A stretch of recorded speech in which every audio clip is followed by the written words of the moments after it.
What is up? Hey, y'all already in the chats, huh? That's what I'm talking about.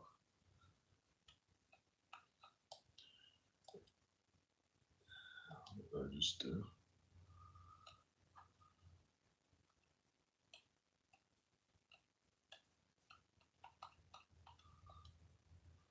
What's going on, y'all? What is going on? Hope everybody's having just a lovely, spectacular day. Got my Hulk smoothie in the building.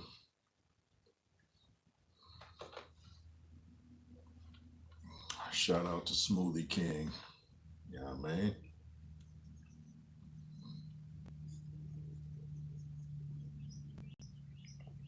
Let me see what y'all talking about.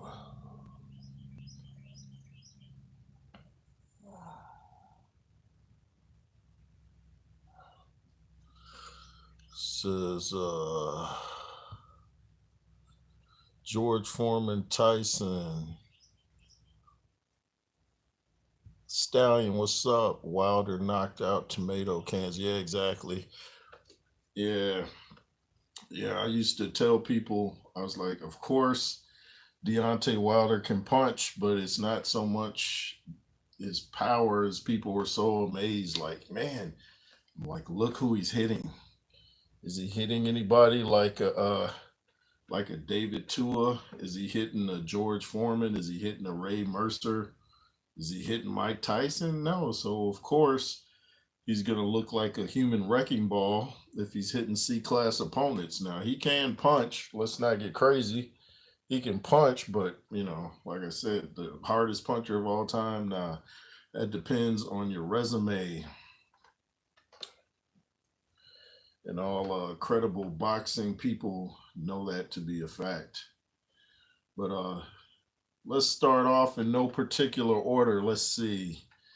Let's maybe go from the 70s up. Of course, George Foreman with Joe Frazier, where he knocked him down like 5 times. I think that's even where Martin got that idea when he was fighting Tommy Hearns and he was flopping all around the ring. I was like, that looks like the George Foreman on the George Foreman. I forgot his name. Joe Frazier fight.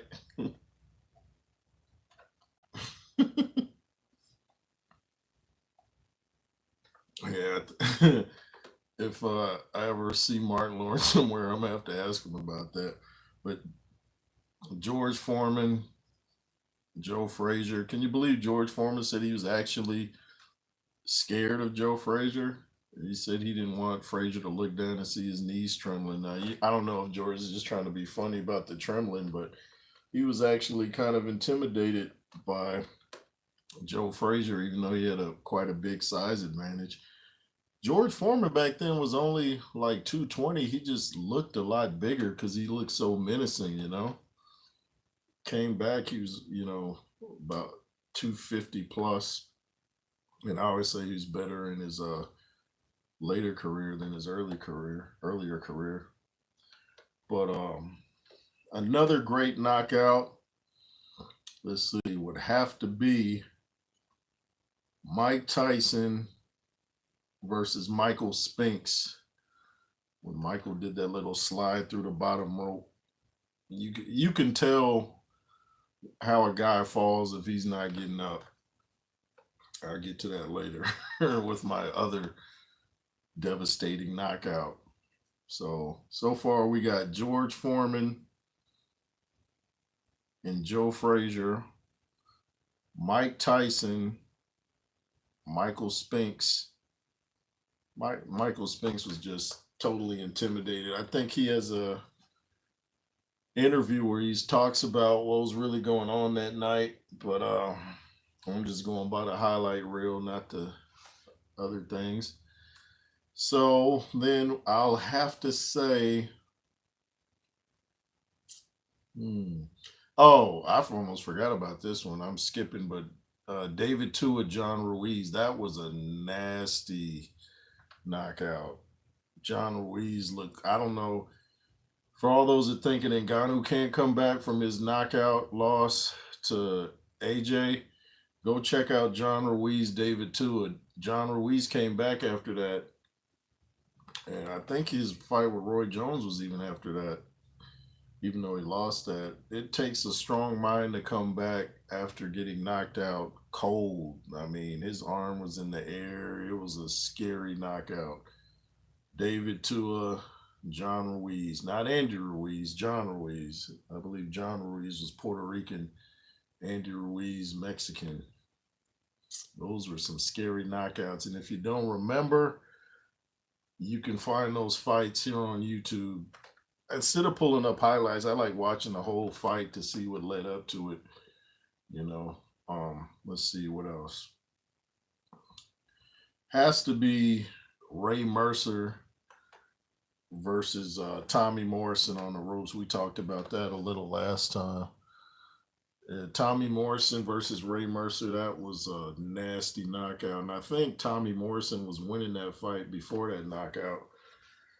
Ray Mercer, like I said before, said that that was the hardest he had been hit was Tommy Morrison. I think he said Tommy even hit him harder than Lennox Lewis. But he lost to Lewis and he won to Morrison. The referee let those, I don't know what that referee in the Morrison Mercer fight was thinking. He let Morrison take all kind of unnecessary punishment up against the ropes. I'm like, man, he's not even defending himself. He was just getting hit like a tether ball. I'm like, goodness. Oh, man. And the next biggest knockout I saw would have to be Lennox Lewis versus Hasim Rahman. Oh, what's up, Adori? Ika Beabucci knocked. Oh yeah, forgot about that one. Yeah, Ike and Chris Bird. Yeah, I saw that one as it was happening. And this is when Chris Bird was at his peak. He was fighting really well. Ika Beabucci, man. He's trying to do a comeback and he's looking fit, man. He stayed in shape all this time that he was locked up. He's trying to find his way back to the States or the UK, I guess. But, you know, he shouldn't worry too much about coming back to America because all the big fights are happening in Saudi Arabia, as we all know. But yeah, that Ika Beabucci Chris Bird fight, man, that was another nasty one. Keep them coming, man. I might not be remembering all of them. But Lewis Hasim Rahman, man, that was so loud. It sounded like it was in THX. It was like, and I mean, I know the people there had to have heard that from the front to the back row. That was some serious payback. Little Bullets is Dillian White versus Lucas Brown, the hardest left hook you've ever seen. Yeah, man. I always thought that Dillian White was in his best shape too in that Lucas Brown fight. I thought he looked really fit. A lot of people thought Brown was was out of here, huh? Absolutely brutal KO. Adore, shout out. Salute to you, man. Shout out to Little Bullet too, man. Yeah, man. That was a very good knockout. Forgot about Dillian White versus Lucas Brown. Yeah, man. Some people were talking about Lucas Brown maybe fighting Ngannou as a comeback fight, but I don't know. I don't even know if Ngannou can handle Lucas Brown at this moment. His ears might still be ringing off of that. And you know, I gotta add the AJ. I gotta add the AJ Ngannou knockout. Even if I'm over five, I was saying my top five. I'm probably like at six right now. Hey, Bon Scott, what's up to you, man? Good evening, man. You got any top heavyweight knockouts? I'm on. I did George Foreman versus Joe Frazier, Mike Tyson, Spinks, David Tua, John Ruiz. Someone mentioned I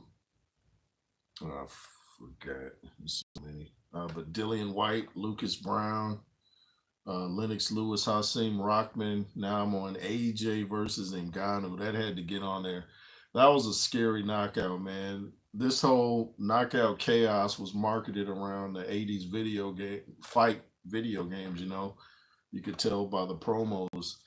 And the way AJ came in with that final knockout where he's like just boom, one punch fight over, and the way Francis fell, it had the look of an 80s video game. That would have said like 100 points and it just been flashing, man. That was so bad. I don't remember. Did the ref even count for Ngannou? Some knockouts are so bad they just wave it off. Like you can just tell, like if a guy's twitching or has his arm stuck up in the air, kind of like Ngannou did. There's been some scary knockouts in the heavyweight division.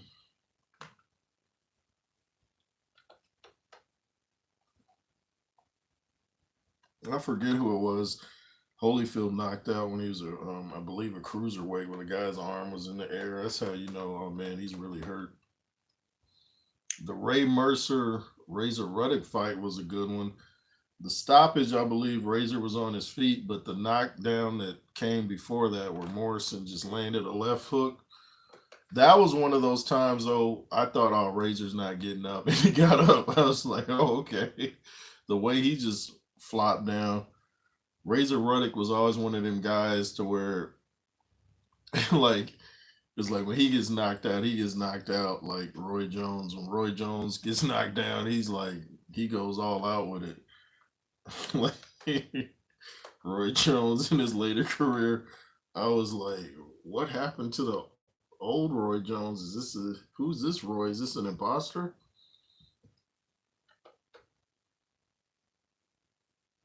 Smoothie break.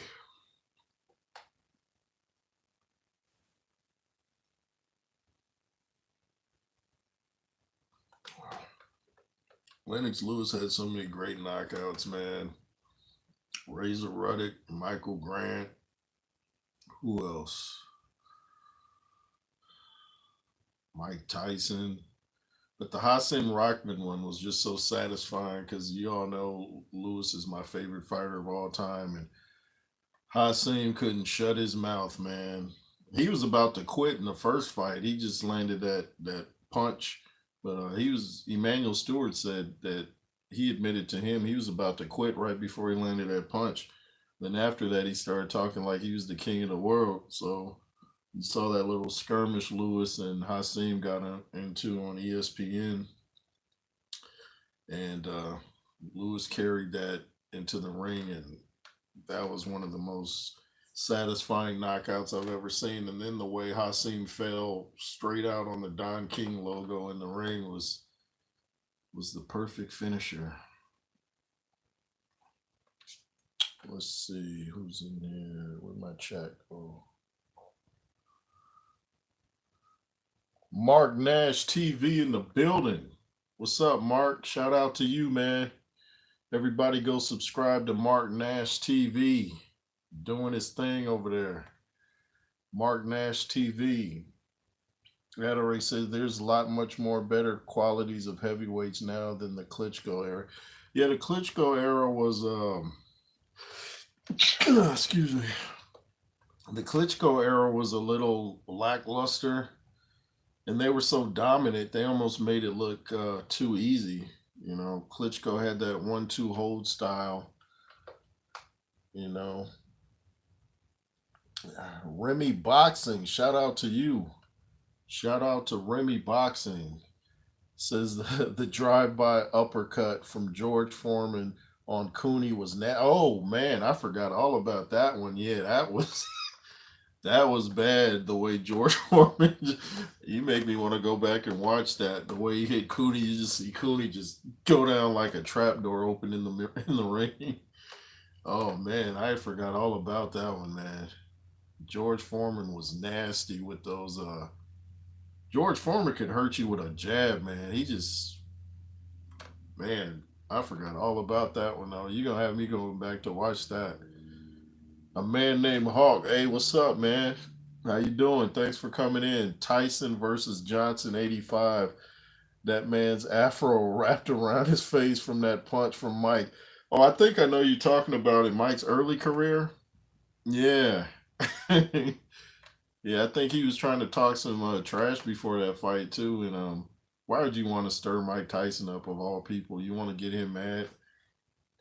He's already gonna hit you hard. You make him mad, he's gonna try to cave in your skull. Vaughn Scott says every era is compared to the last. I remember the Tyson, Lewis, Holyfield, being compared to the Ali, Foreman, Frazier era. It's all good. Yeah, yeah, that's very true. Remy boxing the KO from Ray Mercer on Tommy Morrison. Yeah, I mentioned that one. I forgot to bring it up now. Yeah, the Tommy Morrison one was, man, that referee should have got his license revoked for letting that fight go all that long. Morrison was just on the ropes, just like, I mean, he was out cold, and he took about, I don't know how many more punches before the ref, before it was stopped. What was so bad about it too is like Morrison was out on his feet, but his legs didn't get the memo, so his legs stayed up while he's taking shots. It's like, I know, watching that, he said he never watched it, but you know, if he did watch it, I'm sure he's thinking, okay, legs, why didn't you go down? The cat, yeah, man, that was a nasty one. That one's kind of hard to watch. It's so brutal.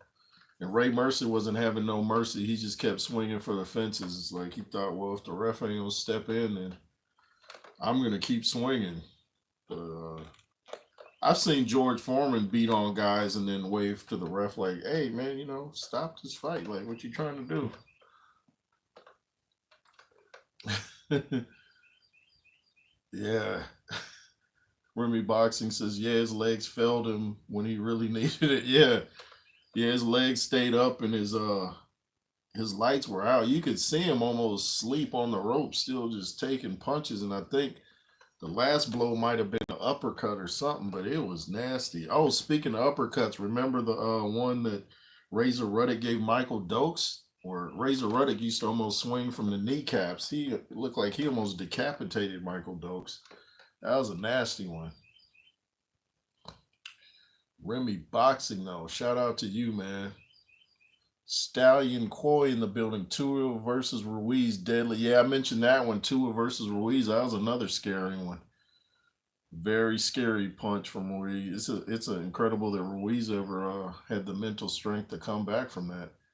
Remy Boxing says the smash punch. Yeah, man. Yeah. Man. But I like you said, Remy Boxing. I that was a good one. The George Foreman, Jerry Cooney fight, man. I had forgotten all about that one. Addery Pennant says, "Who was Ray Mercer? Who wins, Ray Mercer or David Tua Prime?" I got Tua. Ray Mercer had a great chin, but Tua was just incredible. You see, a man named Hawk says, "I got Tua over Mercer." Yeah, me too. Better head movement. Yeah, Tua was a monster. He still is. I watch him train on Instagram. He be doing like MMA workouts now. Stallion Coy says, but for me, the worst knockout I've seen for present against, what was that say? For Prescott against Khan, had he landed the punch he threw, landed on Khan's chin as he fell, would be talking about a body. Wow, I haven't seen that one. I know Amir Khan never had that good of a chin. You think that AJKO is up there? Oh, yeah, I think the AJKO is definitely up there. I mean, I know Ngannou didn't have the resume of these other guys, but just the fact that Ngannou had never been wobbled or slightly hurt, he had taken elbows, kicks, knees, and you never seen him even stunned. And then AJ just one punch, that dude is asleep. Yeah, that has to be up there. A lot of people said it was hard to watch. It's like AJ just loaded up and put his whole 252 into that punch. Sometimes George Foreman used to, what's that word say? And be over like he was out on a Sunday and then bang. Yeah, yeah. Please do. It's a Colombian called Brand. Okay, I'll check that out, Stallion. Yeah, I'll check that out. Thanks for letting me know about that. But what Little Bullet says about George Foreman, yeah, man. George Foreman could look like he's real relaxed and about to go cook a hamburger on a nice sunny Saturday afternoon, and then wham, like he did Mike. Oh, can't forget Foreman Michael Moore. How did I forget that? It happened. It happened. What's your favorite KO of all time? Since I'm a Lennox Lewis guy, I gotta say Lewis Rockman too, man. That sound, and then he lies flat on the Don King logo. That was so satisfying because he had done all that talk. I was like, oh man, please shut this guy up. He just turned into mouth almighty, tongue everlasting. And Lennox was like, okay, man, I gave you a chance in the first fight. Now you're going to act like a world beater? I'm going to show you what's up. What's funny is now they're like real cool. And like I was saying on one of my other videos, that Hasim Rahman's son said that his favorite fighter is Lennox Lewis. Can you believe that? Hasim Rahman's son, his favorite fighter is Lennox Lewis, the guy that beat his dad. But he can say, well, you know, my dad beat him too. But yeah, that was kind of a bad knockout too that Rahman did on Lewis. You know, that was kind of crazy. The way Lewis got up off the mat, I was like, oh, he's not getting up. Stallion says Riddick Bowe was big hitter. Ask Holyfield. Oh yeah, they had a great trilogy, man. Riddick Bowe. Riddick Bowe was a great fighter, man, till he ran up against Galata. Mon Scott said Chisora did Taka much the same as Joshua and Gatto. Yeah, absolutely. I forgot about Chisora Taka. Yes, indeed. Remy Boxing. Oh, I have a good one for you. How you see Bowe versus Lennox going? Yeah, Lennox destroys Riddick Bowe, and I found out years later that Eddie Futch said he purposely kept his fighter Riddick Bowe from fighting Lewis because he said he didn't think Bowe could beat Lewis, and that's from his own trainer, the great Eddie Futch, who worked with Joe Frazier, Larry Holmes, and Lewis beat. Lewis is his daddy now. Boscott says, and of course Lewis stopped Bowe in the Olympics in 2 rounds. Kind of a weak stoppage, but you know, it's counted as a stoppage. Stallion Coy says, any truth in this Mike Tyson fight? 18-ounce gloves and headgear. Are they supposed to fight in headgear, him and Jake Paul? Are you serious? Oh, I don't want it. Man, headgear. I'm hearing some whisperings of it being an exhibition too. I don't want no exhibitions after that Roy Jones fight, after that Roy Jones NDO fight, which was like some AI garbage. I don't want no exhibitions, no headgear, no 18-ounce gloves. Nah. Vladislav Sarenko, Oscar Rivas, who'd be, oh yeah, that would be a good match. Yeah, Vlad Sarenko against Oscar Rivas, or even Vlad Sarenko against Richard Torres would be a good one, you know?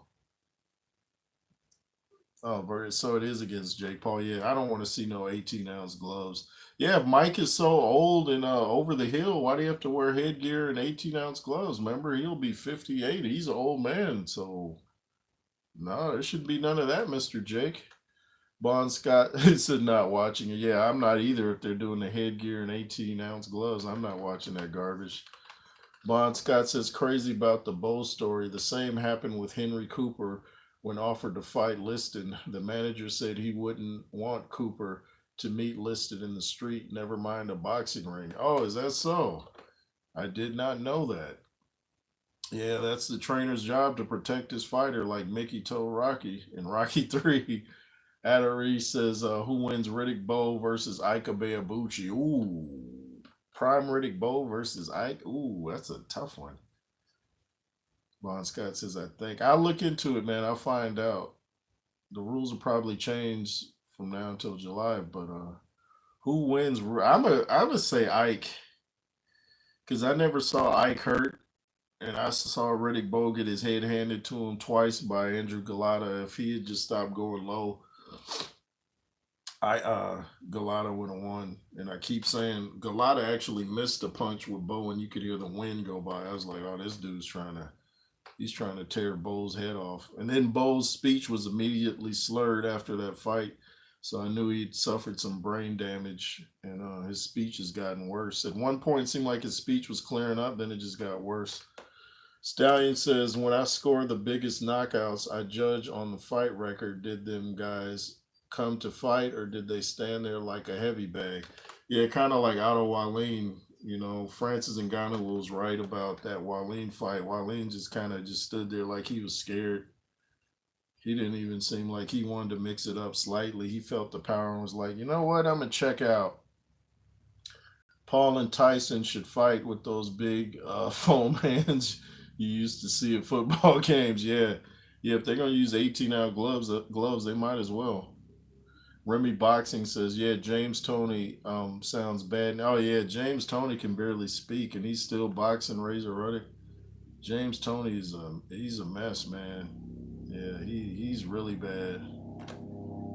They said for training he would hardly do anything but spar. You know, he didn't seem to run or do much of that. He just come sparring and go home, and you can't take that many repeated blows to the cranium without, you know, something happening. It doesn't happen to everybody. Look at George Foreman; he still speaks clearly. Lennox Lewis speaks clearly, but some guys don't respond well to the repeated blows. Galata versus Tyson was mad why he gave up when he had his best. Oh, that was hilarious. That was so funny, man. Galata fought his corner harder than he fought Mike. He was like, "Get out of my way. I'm leaving." They said like Mike broke his face or something, man. And when Lewis knocked out Galata, I forgot Lewis Galata. There was another one. It was that one round. But they said Galata stopped breathing for a minute or two in the dressing room after the Lewis fight. But yeah, Galata Tyson, that was hilarious, man. Galata was so intimidated. Thunder's Productions in the building. What's up, man? Shout out to you. Yeah, shout out to you, man. A man named Hawk is laughing. Yeah, man. There's some funny knockouts out there. Stallion Coy says strange though because James Tony had the slip and shoulder roll that Mayweather copied. Maybe Mayweather was more technical than Tony at it. Yeah, I think yeah, Floyd definitely didn't get hit as much as Tony. Remy Boxing, who you think is the biggest uh what if in boxing? I don't know. That's a good question. I'm gonna have to think about that one. Good question. Vaughn Scott says, "Do you think Abeabuchi could have dominated heavyweight division if he wasn't so volatile outside the ring?" Oh yeah, easily. For to take David to his punches and then to go in there and knock out Chris Bird after Chris Bird was so great at getting out of the way. Yeah, Ike was somebody that people wouldn't have wanted to fight at all. Yeah, Ike was nice. I've done a couple videos on him, even Ike on Mike, Ike and Mike, who would have won that. I think that's on my NWJ page. Stallion Coy says Galata said it was because he was dizzy when oh he said he was dizzy, huh? Wow, dizzy. Yeah, he was dizzy. All right. Who wins? Lennox Lewis versus Larry Holmes. You know I'm gonna say Lewis. People talk about the jab of Larry Holmes, but they forget Lewis had a jab, and he was a lot bigger than Larry Holmes, a lot bigger and a lot stronger. So Larry might come in with that jab, but Lewis was. Look what Mike Tyson did to Larry Holmes. I know people say Holmes was past his prime, but a lot of people pick Holmes. I'm not one of them. I think my dude, terrible Tim Witherspoon, really beat Larry Holmes, even though they gave it to Larry. Tim had limited amateur career, and he was roughing Larry Holmes up. Remy Boxing says, yeah, Chris Bird was nasty too. Yeah, Chris was tricky, man. Didn't Chris Bird eventually fight Galata? I think he beat Galata.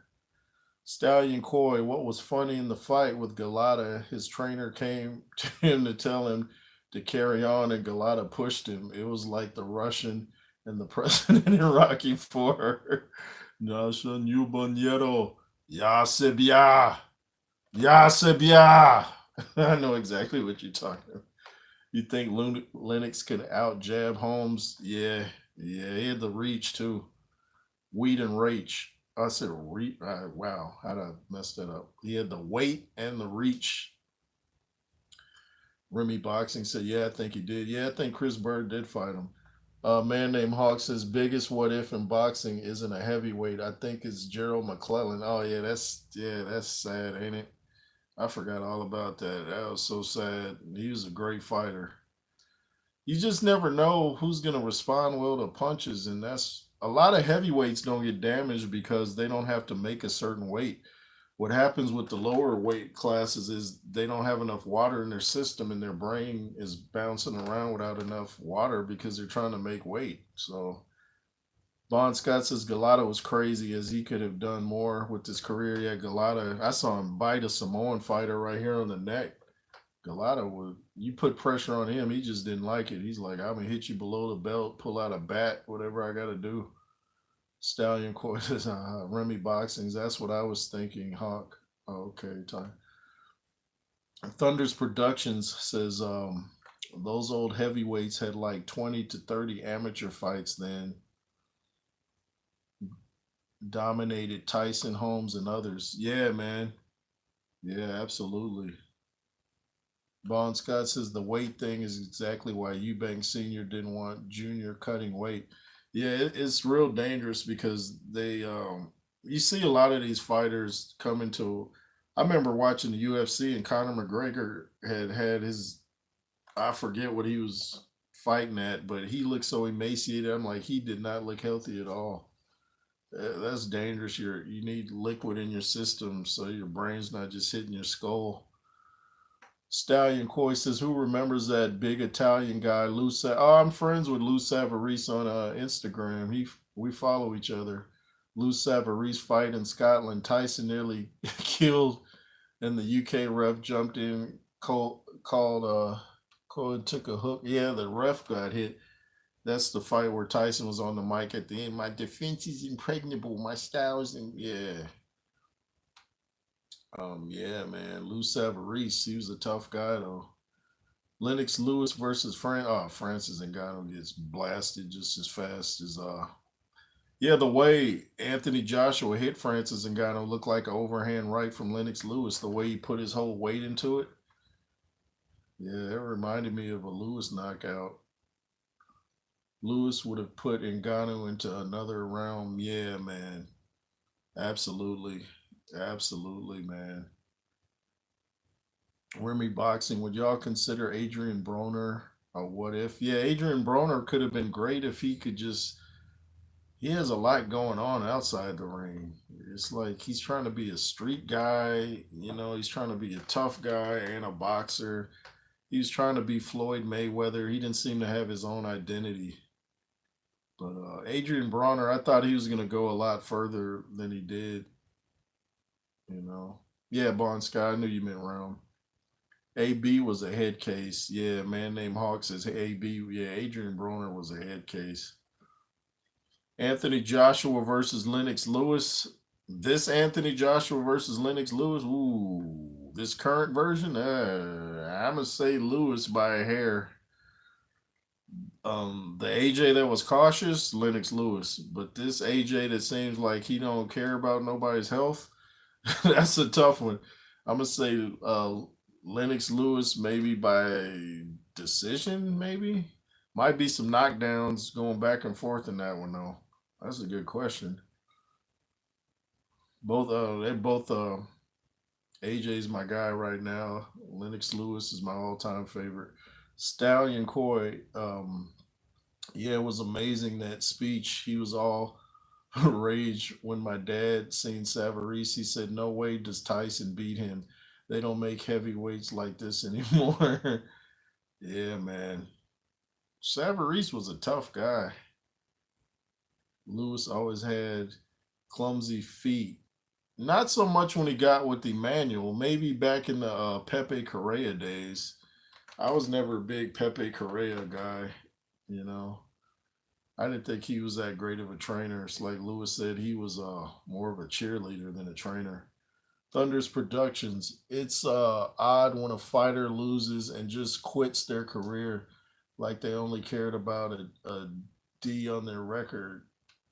Yeah, yeah. These guys are stuck in the Floyd Mayweather mode where they think a loss is the end of their career. Frank Bruno versus Tyson Fury. I got Tyson Fury on that one. Frank Bruno always starts strong, but then he fades. I like Frank though. Shout out to Frank, man. Good dude. Frank Bruno was tough. A man named Hawk said that's fair. Yeah, man. Emmanuel Stewart corrected a lot of Lennox's shortcomings. He taught him how to use his size and make it work for him. Bon Scott says, sorry, cannot go against Lewis in a fight against AJ. Lewis too smart, too powerful, too skillful. Hey, I got no argument with that. And he had Emmanuel Stewart. AJ's got Ben Davison, though. Lewis only used to get tagged when done something stupid like he did in Africa before he got caught. Rockman, he was showing showboating, low guard, and bouncing off the ropes. Yeah, and he had just filmed Ocean's 11. Yeah, Lewis was just smiling at Rockman when he got clocked. Frank Bruno durable to stuff. Yeah, Frank was, but then he would. I don't know if he'd get fatigued or what just happened. Like his fight with Lewis, he got caught with that left hook and his legs wouldn't come back. Oh, Frank Bruno was durable to my phone crash. Evander Holyfield versus. Ooh, that's a tough one. Evander. Oh my goodness. Evander Holyfield versus Ika Beabuchi. Ooh. That might be a draw. I'm gonna say a draw. Sports Prediction 101. What's up? Shout out to you. Shout out to you. Go sub to Sports Prediction, y'all. 101. Over there doing his thing. Go subscribe to him. Yeah, I'm gonna say a draw between Holyfield and Ike, man. That's a tough one. Bon Scott says, ha ha ha. AJ got Ben that cuts bro for Davidson. Bruno was never the same after second Tyson fight. Yeah, he was a bit shaky. Joe Frazier versus Kid Norton. Kid Norton was tough, man. Those are two tough guys, man. Kid Norton was one of those guys whose speech started slurring too, but I understand he had got into a car accident, so I don't know if that had some. Sports Predictions 101 says, good to see you putting in work, bro. 100, 100, 100. Thank you, man. Same to you. Same to you. I was trying to find your channel because I know you changed the name of it. I was like, what was the name of his channel? I'm sub to you, but I was trying to find. I'm glad you came through. Yeah. Yeah, you know your boxing, man. Stallion Coy says, have you watched Tyson and Bruno? Great documentary. How both had depression and ending in the mental institution. Bruno needed Tyson and Tyson needed Bruno. What's funny is I think I did see it, but I can't tell you a thing about it. But I think I did see it.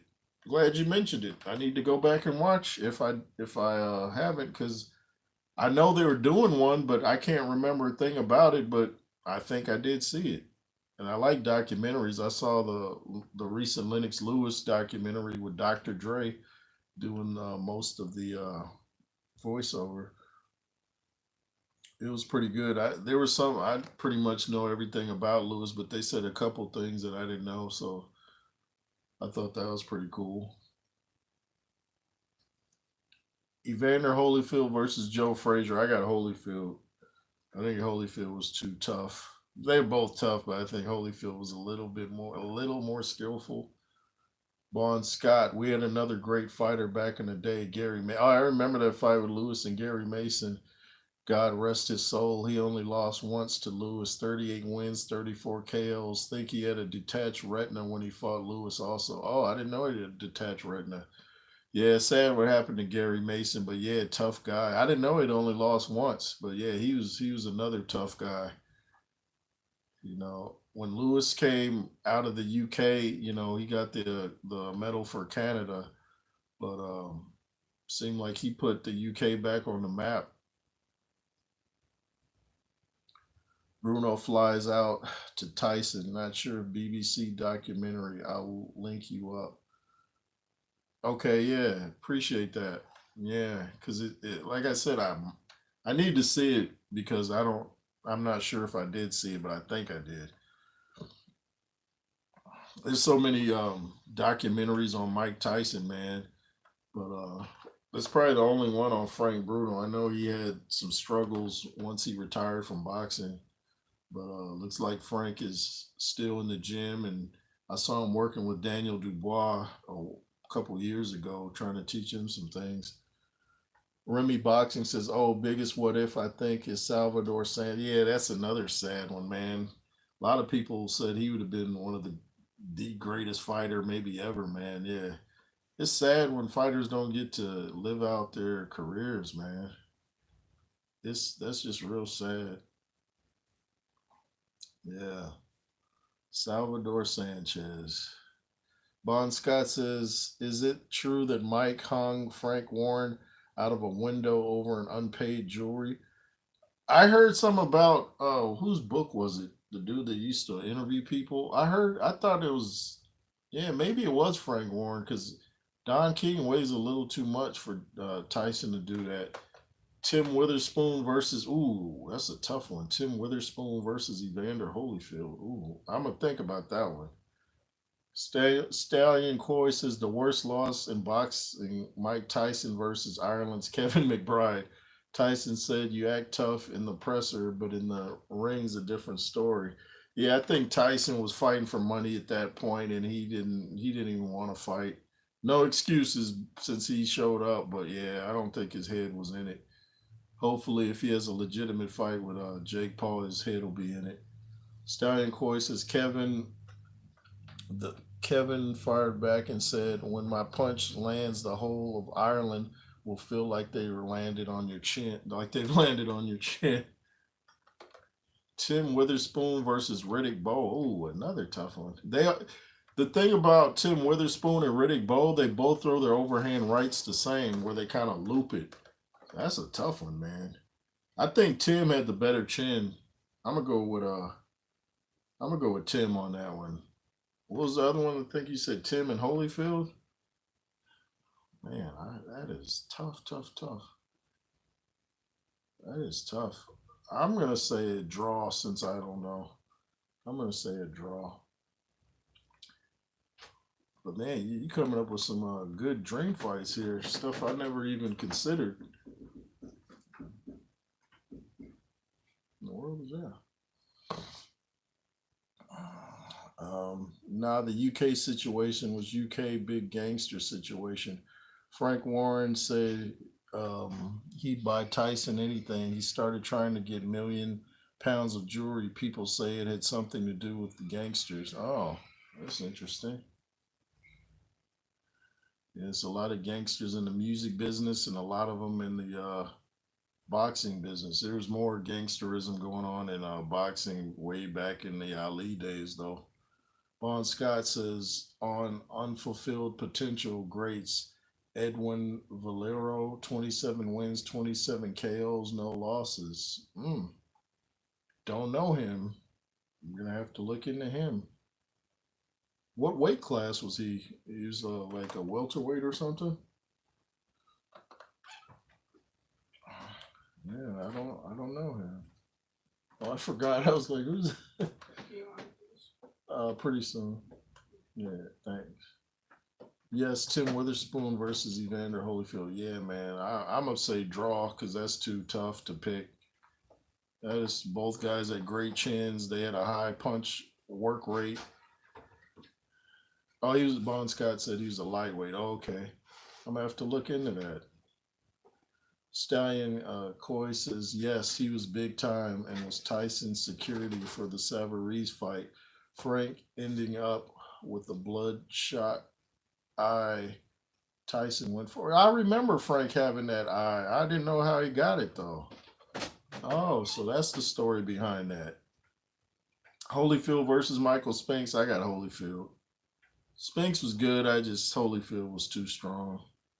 Spinks was real active, but Holyfield had a chin of granite and he could punch.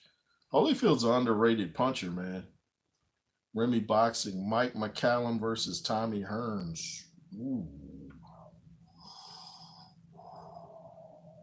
I'm trying to remember. Is that a fight that happened? So I'm trying to remember that. I know who, of course, I know who Tommy Hearns is and Mike McCallum. I'm trying to remember. Ika Bucci versus Tim. Ooh, another good one. Another good one. I'm gonna have to think about that too. Ike was, you know, the thing about Ike, his career was so short that it's hard to say.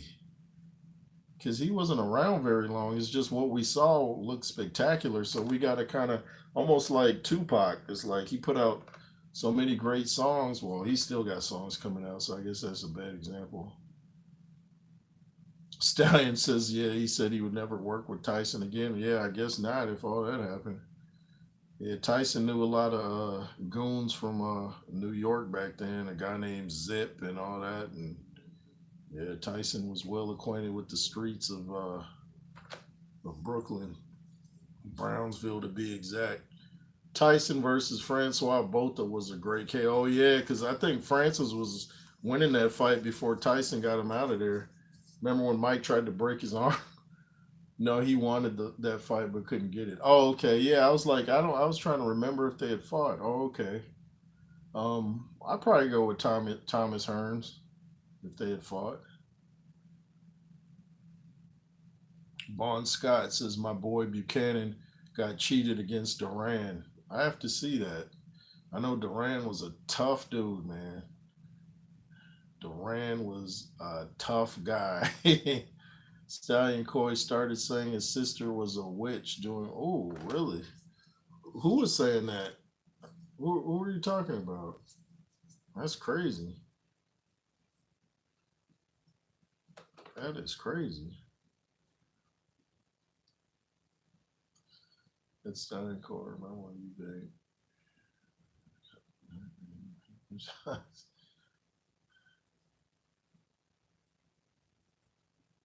Oh, you said Ike a bit. Ike. Oh, okay. Wow. Yeah, I don't know. I don't know nothing about that right there, man. Wow.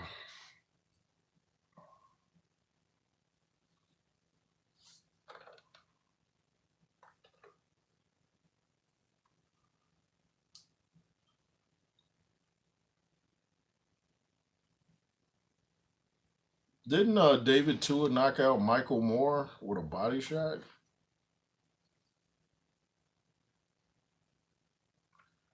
Michael Moore versus Chris Bird. I got Michael Moore. Another documentary got you then. Okay, thank you, Stallion. Yeah, I got Chris Bird. If you, I mean Chris Bird. I got Michael Moore in that one. Chris Bird used to play around too much for my taste. He was good. He used to all the little face gestures and all that. I'm like, somebody please knock this dude out.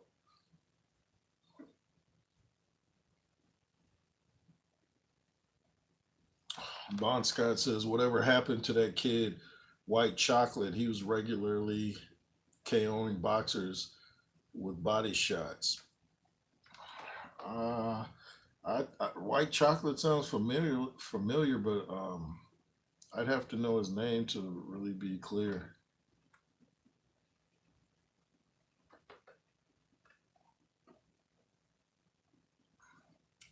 It's on YouTube, that one as well. Search the rise and fall of Ike Abeabuchi, if my memory serves me right.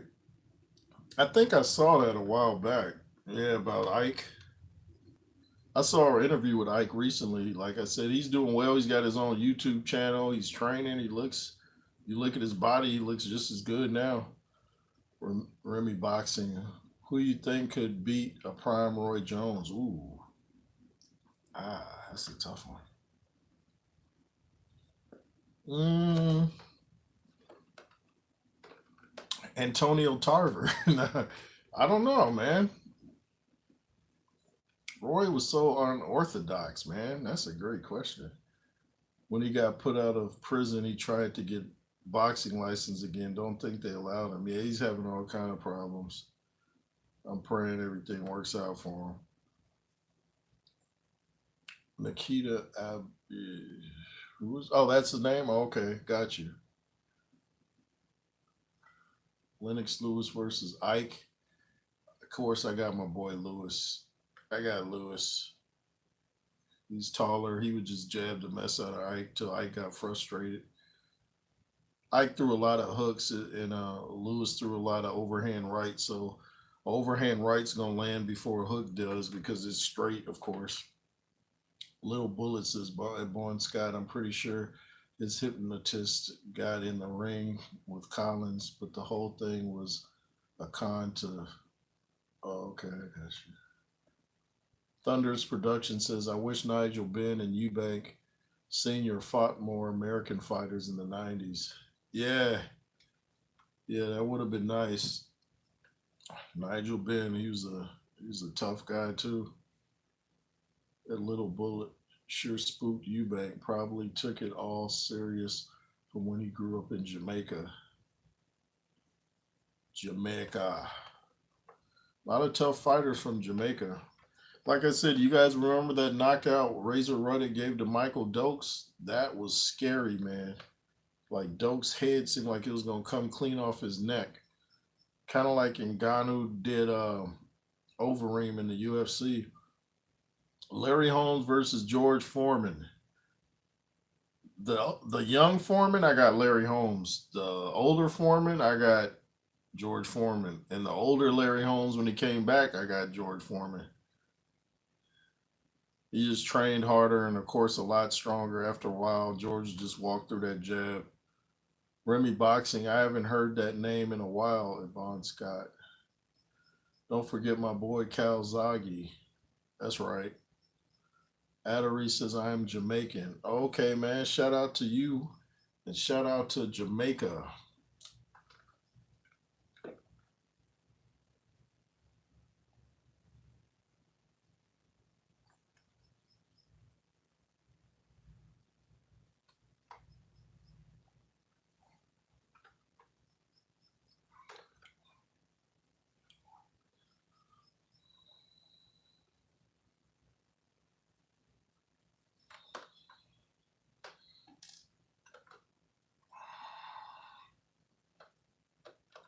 Wagwan. Wagwan, man, you know? Remy Boxing, am I the only one who isn't high on Joe Calzaghe? Like, I'm not a big Hergovich guy. I saw him give an interview saying he wants to fight AJ. I'm like, no, you don't. Sounds good on paper, but you don't want to fight this AJ Hergovich. Not at all, dude. Daniel Dubois was calling you out, Hergovich. Answer that call. Stallion says, who remembers when Manny Pacquiao fought Timothy Bradley in first fight? Something went wrong with Bradley's leg or his. He said Manny's mom was doing witchcraft on it. Manny Pacquiao's a Christian. What in the world is he talking about? Thunder's Productions. I remember Mike Tyson saying the Ruddocks K.O. Dokes is one of the worst he's seen in person. Oh, he was there in person? Yeah, that was I can imagine how it looked in person. Do you have a Jamaican family? Me? No, we're all from the States, man. But I'm well acquainted with Jamaican culture because reggae still is my favorite type of rhythm. I love some reggae. Not the religion, but the music. Not the religion that a lot of reggae singers are, though, but I like the music if it's not talking crazy. Calzaghe was great. They talk about Ben Whitaker showing off, but Calzaghe was just as cheeky as him and Prince. Prince Nassim, yeah, he didn't take a good punch. What you think of Big Baby Anderson? I think that he's tough physically, but his mind is of a baby. He seems like he wants to be a street dude and he can't seem to figure it out. He had that breakdown talking to Roy Jones, something he should have kept privately. Now all another fighter has to do is be like, "Oh, I just put a little pressure on him and he cracks." So he has to figure out if he wants to be a street guy or if he wants to be a boxer. I thought highly of him though at first, especially after Tyson Fury had such big statements on him when he helped him get ready for his third fight with Deontay Wilder. Dragon Leg, what's up? Shout out to Dragon Leg in the building, y'all. But yeah, man, Jared Anderson has to get his act together. I heard he just got arrested in a high speed chase. So it's like it seemed like all of our American fighters are like they're having issues mentally. It's like, dude, if the pressure's too much, just go get a day job, man. Lil Bullet says Calzaghe versus Lacey has to be the best film fight in boxing history. It's like a movie, a real must watch. I'm gonna have to go see that. I didn't even see that. Yeah, I'm gonna have to go see that. Remy Boxing says, yeah, I don't think his mind is into boxing for legacy. Yeah, it's like he's trying to get some money and then get out the sport. It's like it's not the sport to play around with because you know if you're just in it for the money, you're gonna get hurt, and then that money's gonna go to paying for your health bill. Little, the Blue Baron in the building. What's up, big man? What's up?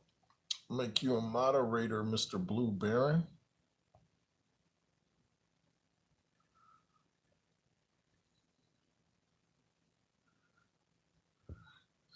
Gave you a wrench, Mister Blue Baron. What's good, big man? What's good with you, man? Hope you're having a great day. We're just here talking about some of the biggest heavyweight knockouts of all time. But hey, if you got some knockouts from other weight divisions, just bring them in, man. We just reminiscing, having a good old time talking about our favorite sport. Bon Scott says Lacey was the light heavy next Mike Tyson, apparently. Oh, he's supposed to be the next Mike Tyson. They said that about Jeremy Williams. You remember him, the heavyweight? There's footage on YouTube where Jeremy Williams was sparring with Lennox Lewis, and he kept doing some like judo thing, tripping Lewis. So I think they kicked him out of the camp. He kept throwing Lewis to the canvas, like tripping him and stuff. Like, man, he's getting ready for a fight, trying to mess up his ankles. The Blue Baron, appreciate that. 100. Nah, man, appreciate you. Thanks for tuning in.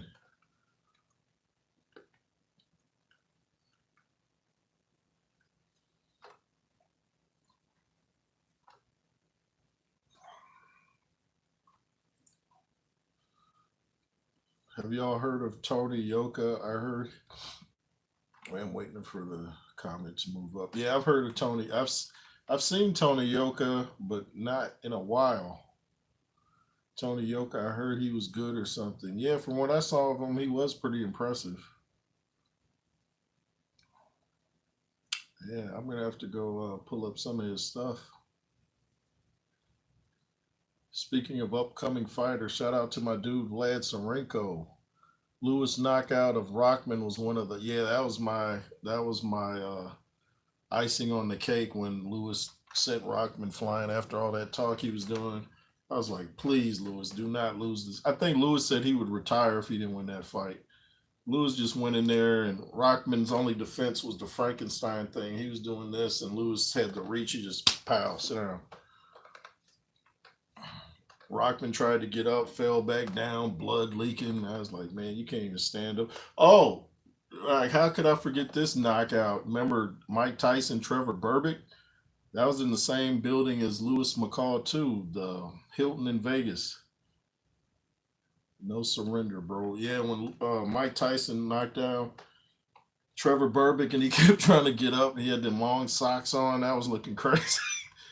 That was looking crazy. I think Mills Lane was the ref for that one, man. Mike Tyson. I think that was when Mike first took the belts, or he took the WBC belt from Trevor Burbick, man. Trevor's trying to get up. He's wobbling. Then the first one of those knockdowns seemed like a delayed reaction, like he felt it. And then he's like, oh, that hurt. Boom. Blue Baron says Wilder's KO Brazil was, oh, yeah. And Brazil was doing a lot of talking too. And they had that little outside beef. And then I was like, I know this dude's going to do more than this. And then Wilder just smashed that dude. Brazil was a big dude too. Stallion Coy says Tyson versus Norris. Yeah. I met his brother Terry Norris because he was from San Diego too. He's a real cool guy. Terry Norris.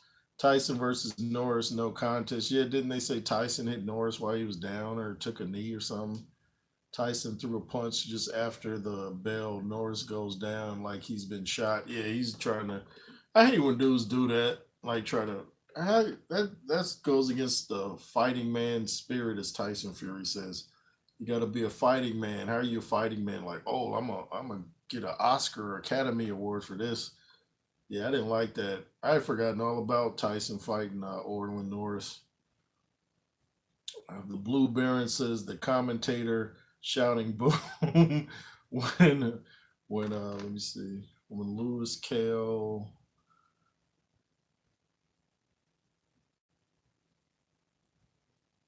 when Lewis Kale Rockman made it even better. Oh yeah, he did go boom. Yeah, and if you turn up your TV, man, it just is so loud when Lewis did the 1-2. It's like, ow. Then he looked up like, what's up? Is it a fight happening? That's one reason a lot of these fighters should stay humble. Because when you get knocked out like that, it makes you look bad. Stallion Coy said his leg does get twisted up, so you don't know if he's injured. But was suspect. I stayed up late for that. Wow. Blue Baron said Lewis was the man. Yeah, that's my favorite fighter of all time. Lennox Lewis. Ali shouting, what's my name?" Terrell is iconic. Oh yeah, he hit him. What's my name? What's my name? Yeah, they got into it before the fight too on the interview. Yeah, Ali was a great showman, wasn't he? That's of course who Apollo Creed was modeled after.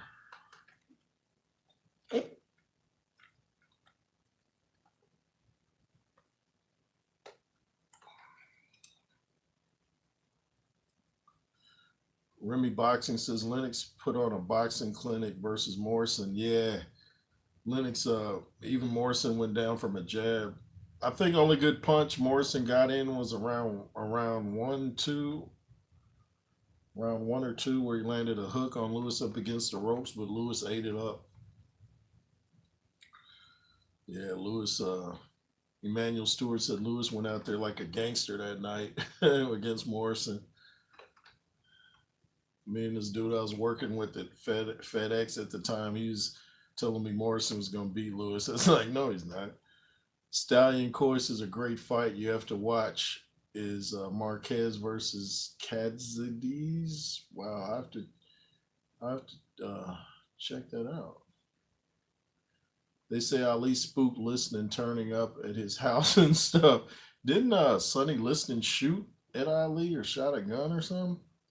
Yeah, I think Sonny was a little freaked out by Ali. He had never experienced, because you got to understand Sonny Liston was like the Mike Tyson of that day.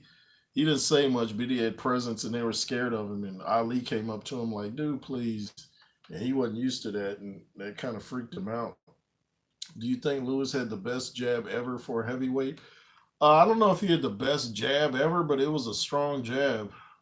There's footage of him showing Wilder in a parking lot how to jab. He was talking about keeping your glove close and just like that. But yeah, I don't know. He had a great jab. I don't know if he had the best. Maybe him or Larry Holmes. Maybe I know Ray Mercer had a good jab.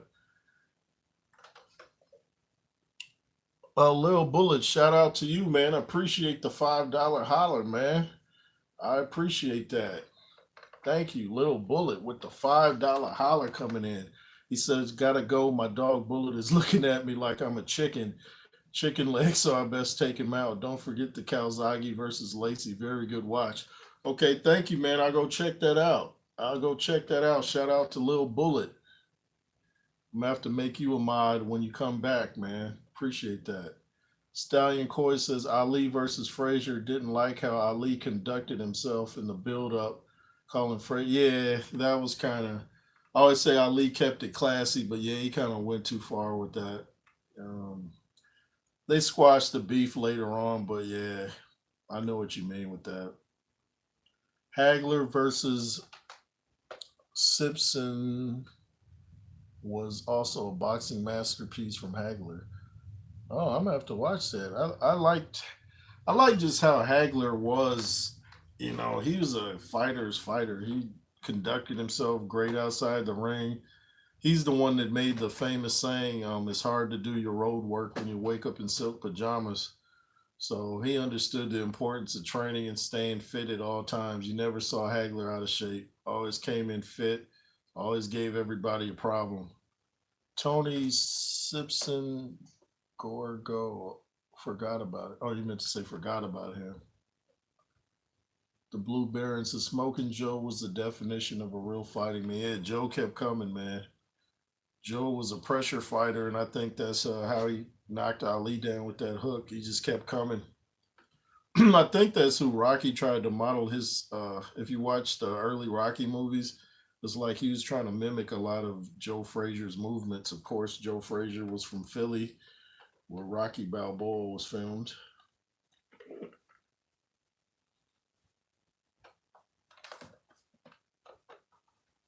Oh, go ahead. You have to be quiet. Is he talking to someone else? Is it muted?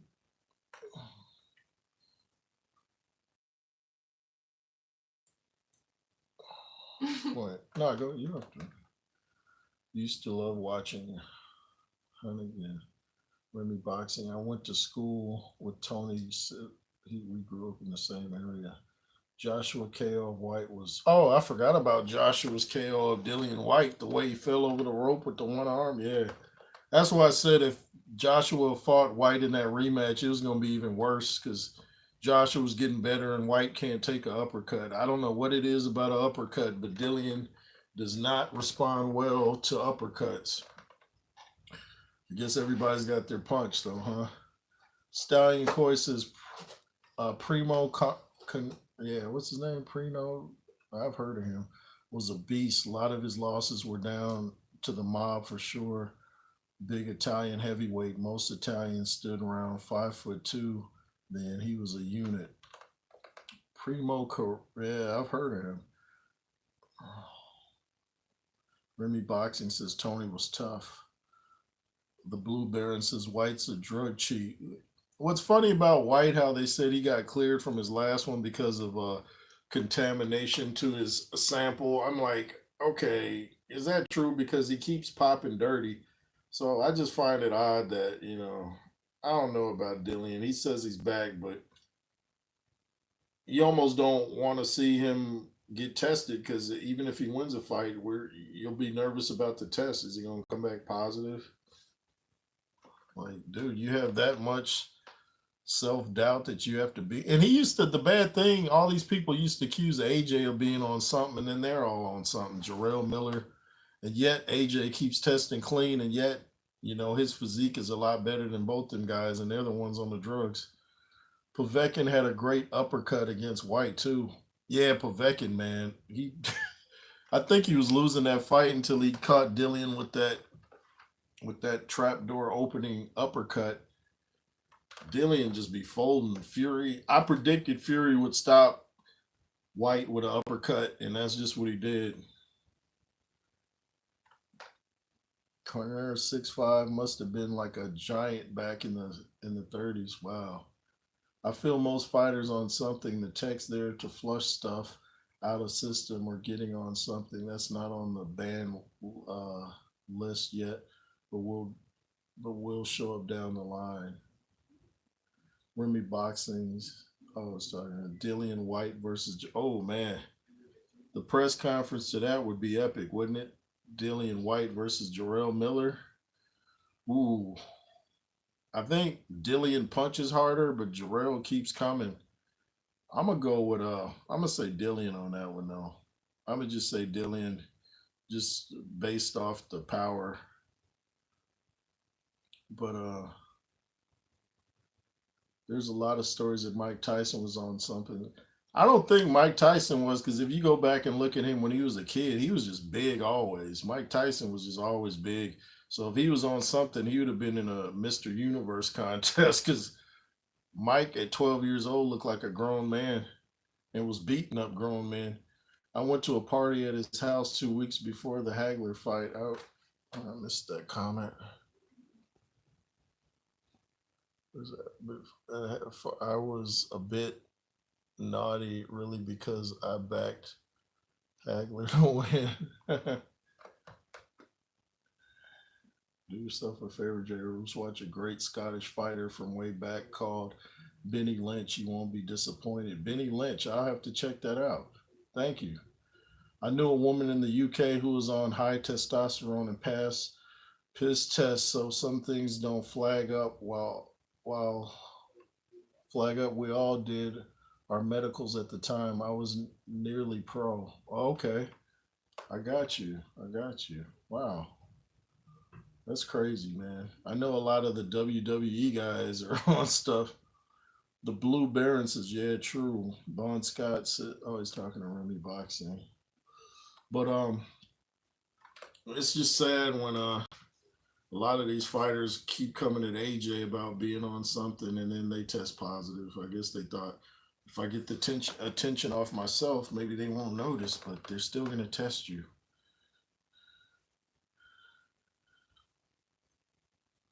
Anybody, Bon Scott says, anybody saw that short video where they had Tyson mocked up as a woman knocking some woman out? Nah. So now they got Mike Tyson putting on the dresses. Come on, Mike. Don't go out like that. Yeah, man, I had my license but got pneumonia back in 2010. Oh man, sorry to hear that. I had pneumonia back when I was a child. It was nothing nice. Only thing I had an appetite for, I remember, was saltine crackers. I remember my auntie used to put her in her hallway with the furnace and turn it up high, and it would like bake the cold out of your chest. You come out feeling so weak though, it was so hot in there. Now that I think about it, I don't know if it was too good, but I don't know if it was too safe, but it seemed to work in the long run. Remy Boxing, you might be talking about a movie he was in called Scary Movie. That was a long time. Oh yeah, the first Scary Movie was, man, that movie was crazy. I saw that in the theater. The Blue Baron says Tyson Fury tested positive before he took that long break for boxing.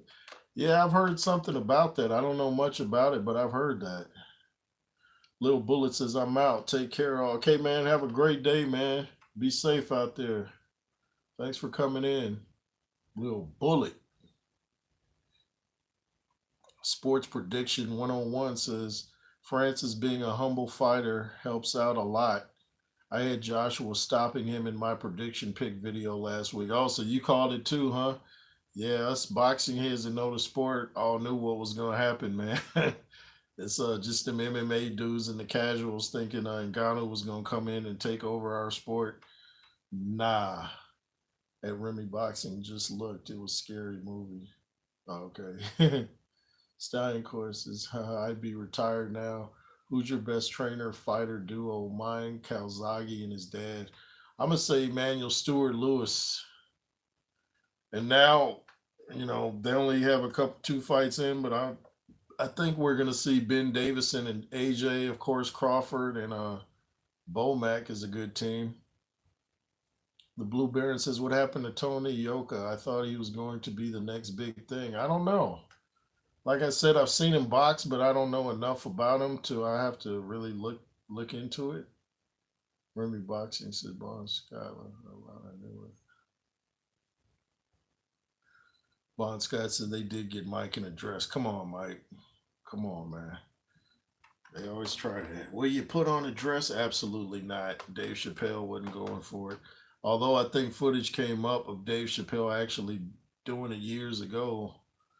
But I guess he once he realized what was going on, he's like, nah, never again, which is cool. I think Nick Cannon too realized what was happening. Stallion Corey, yes, that's a good shout.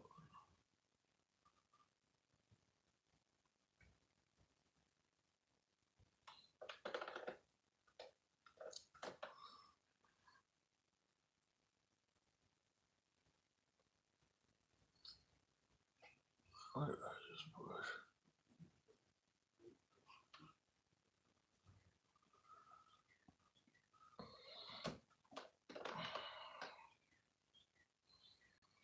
How y'all calling Boots versus Bud? I got Terrence Crawford all day, every day, man. I don't think nobody's beating Terrence Crawford. The dude's a natural athlete. He walks around at 180. He's wrestling people and winning. He's throwing footballs. Dude spars with heavyweights. I think he would beat Canelo as well. A lot of people think I'm crazy on that one, but you heard it here first. Crawford would beat Canelo and by stoppage. Canelo's never been stopped. I say Crawford stops Canelo in 8. What the hey are they doing to men nowadays? Yeah, man. They are uh they are trying to make everything feminine. Everything. If you're masculine, they do not like it at all. Especially if you're black. They want to make you talk with the lisp and act pretty dainty. Not happening this way. No sellout.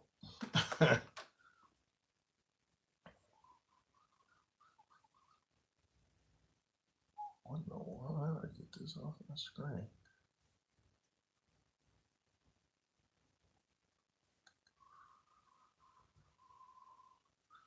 Stallion Coy says Corley was the first fighter to fight in a skirt. Blame him. And then Prince Nas Corley gave me 600 pounds advertisement for listing his Corley Sports on my old website, Boxing Fan. Oh, that's interesting.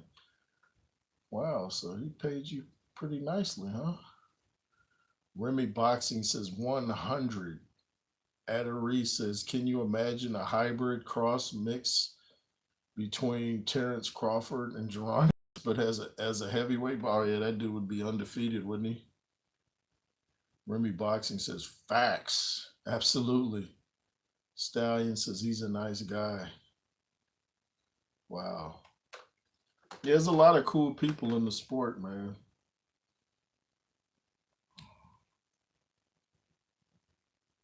And then there's a lot of not cool people in the sport.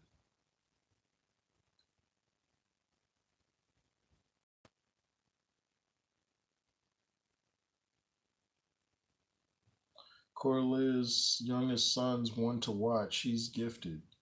Okay. And you guys know all about these up and comers, man. That's pretty good. Have to keep my eye out. Is there any decent American heavyweight coming through apart from Anderson? I like Richard Torres, but then, because he's from a part of California that I know well. But I saw that knockout he took in the Olympics. I was like, ooh. But he's got a very, I like his fast hands. He throws a lot of punches. He punches hard. He's around 6'2", 220-ish. They'd say he's a smaller heavyweight, but he makes it work for him. So if he can, you know, if he can take a punch, I think he'll go far. I got my eye on Richard Torres, man. There's a good documentary about him on YouTube too. Abdullah Mason looks a great prospect at 140. I'm gonna have to check him out. I haven't heard of him either. Stallion Coy says Shane Mosley blamed Corley's boxing boots for the loss to Mayweather, said they gave him blisters.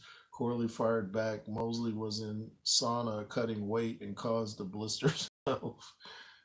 Yeah, you want to make sure your shoes are all right. I know Lewis used to wear 2 pairs of socks in his boxing shoes. The dude who KO'd Torres in the Olympics just lost. Oh, Javlov or whatever, he lost? Did he? I did not know that because we were just talking about that guy yesterday. I'm gonna have to pull that up.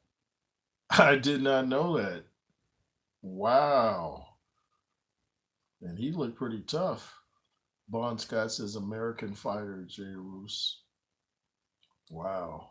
It's an American fighter. Okay. Wow, I'm gonna have to check that out though. Thunder's Production says, hey, AJ punches harder than any MMA fighter, kicks, knees, or elbows since Francis never got KO'd in the cage. Yeah, man, that says a lot. That says a lot.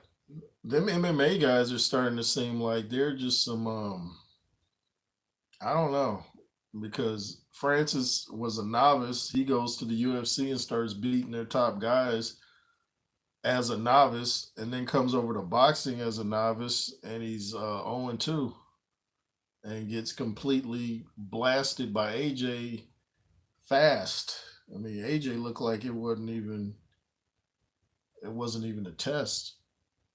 Ye fought on the Day of Reckoning card. Oh, you're talking about nah, that guy that lost Makhmudov or whatever, that's not the guy that stopped Torres in the Olympics. The guy that stopped Torres was a guy named Jalov begins with a J. Yeah, but that Makhmudov dude, they were all talking about he's the monster, and that dude got hammered. There's no money in MMA. That's why some are coming across to boxing. Yeah, yeah. Dana White's taking all the money and starving his guys out, which is crazy. I never understood that. It's like your first time finding out WCW was fake, J. Rufus. I know, huh? Bach Jalovlov did not just look. Yeah, yeah, he was thinking of someone else. Remy says, "Oh, got you. Yeah, okay. Yeah." I was like, "Oh, he was? Yeah, okay, I got you." Stallion Core says, "You remember Gerald McClellan?" Yeah, absolutely. His sister, nice person. We did an interview with her once. Sad there's no great support for injured fighters. Yeah, man, there's an organization that Viking Samurai and a guy I know named Brian are trying to help fighters after they retire called League of Circle of Champions. I was forgetting, but Ray Mercer's in it, Tim Witherspoon. Um, who's the guy? Tyrell Biggs and what's his name? Um, there's a lot of fighters though that are in it. And they're trying to help them once they retire. John Jones, who's the biggest name in UFC, is worth only 5 million. Yeah, that's ridiculous. John Jones should be a WCW is WWF. I got few words for Gerald McClellan. He asked me, "Did he win?" I said, "Yes." In my eyes, you did. Wow, wow. Yeah, that was sad, wasn't it? Remy Boxing says, "Yeah, the most Ngannou made was 600,000 in the MMA. Now he's up to 30 million fighting in boxing." Yeah, someone was saying how he made 20 million against AJ. They said he pretty much got 10 million per round since it went to preferred WWF because that's what I grew up with. They just got weird, man. They start bringing in all this little satanic garbage. I was like, okay. It's like they forget most of their fans are little kids. They don't even care. Bon Scott says, "Yep, Ngannou should be thanking Fury instead of threatening him." Yeah. Yeah, a lot of people were saying Ngannou was starting to get a little cocky with his trash talk, and so he got humbled by AJ. AJ did our sport well, didn't he? He defended pugilism. Like he said, his back is hurting from carrying the heavyweight division. What's Andy Ruiz doing? What a waste of career. That dude's talented. Yeah, Andy Ruiz is skillful. He's still waiting for a big payday, but his last fight was against Ortiz, and before that, he fought who was that Mexican guy where he got knocked down? But yeah, Ruiz has to stop waiting for $20 million fights and just get active. That's one reason AJ is so dangerous because the dudes have 4 fights in 11 months. And Joseph Parker's looking sharp because he's active.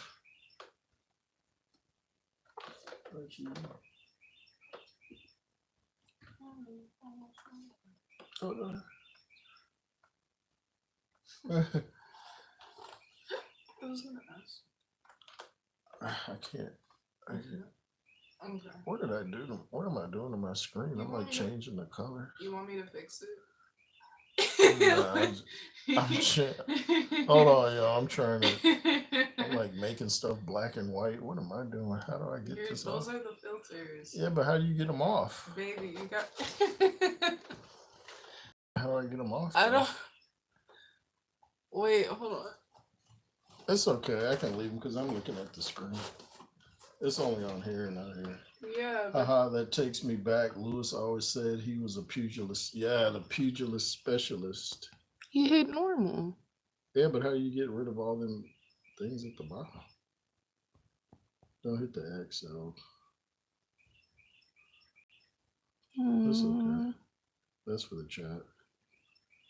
I hit that already. That's okay. Now you can't see. Yeah, but I'm looking at the screen anyway. That's okay. Thanks. Go ahead. Remy Boxing says, I was happy for Joseph when he beat Zhang. Yeah, I was pulling for Joseph. I just thought Zhang would win. I don't even want to see a rematch because Zhang had his chance and he sat there and talked all that garbage and just walked around like Frankenstein for 12 rounds. So I was disappointed in Zhang. I should have known to change who I thought was going to win when I saw him coming at 290. I know Coach James Bashir, who I talked to when he found out the weight of Zhang, he said Parker too. I should have changed mine as well. The Blue Baron says it's funny. Joyce beat Parker, Zhang beat Joyce, but Parker beat Zhang. Yeah, kind of destroys the triangle theory, don't it? Yeah, what's next for Joe Joyce? I know Joe Joyce sparred with Francis Ngannou a while back and said Ngannou hit really hard. So I don't know if that'd be a maybe that would be a good test in the future for Ngannou because you know Joyce is easy to hit and he's probably a little easier to hit than Ngannou to be perfectly frank. Joyce is pushing 40. Yeah, but he takes care of himself. You know, the 40 with athletes and the 40 with the average guy are two different 40s. You know, if you're an athlete and you stay in the gym, you're not going to look like the dude that's working at 7-Eleven. No, no disrespect to those guys. I'm just saying.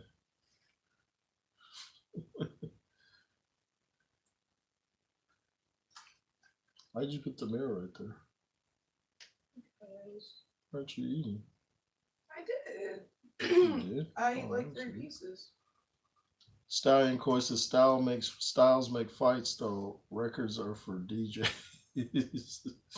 I like that. Records are for DJs.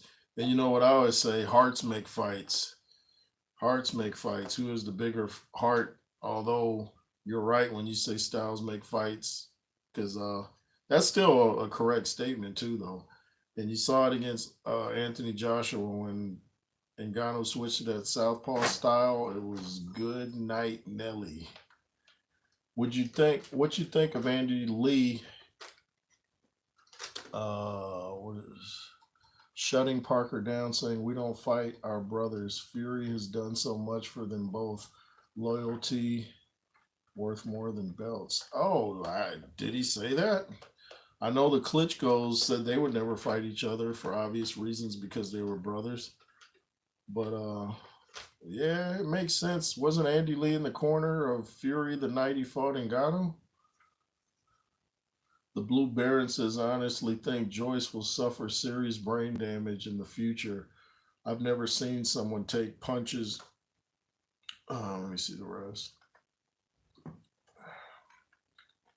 I've never seen someone take punches clean like him and not even flinch. Yeah, I saw an interview with Joe Joyce and his speech, it was something was off when I listened to him talk. It's like he couldn't formulate his thought and I was like, oh no, Joyce, I know you got a good chin, but don't rely on that. Please work on some defense and head movement. You can't take heavyweights are huge now. Their punch output isn't what fighters were in the 80s and 90s because they're a lot bigger, but these dudes are hitting hard and you don't want to just have your chin as your main line of defense. That's not that's not the way to go. I don't know what his trainers are teaching him. In fact, Joyce might want to get in some new trainers at this point because if your claim to fame is that you can take a punch instead of getting out of the way of punches, that's not good. Because if you went down from Zhang like that, imagine if AJ hit him. Have you guys seen the footage of AJ sparring Joe Joyce? Looked like AJ was roughing him up, and this was a while back. Fury's class Parker as one of their own. Fury said he's not a New Zealander, he's a gypsy now. Spends a lot of time with Fury. Wow. Yeah, they're real close. Joshua and Parker are pretty tight now too. They may have to end up fighting though, Joshua. Joshua said he would fight Parker.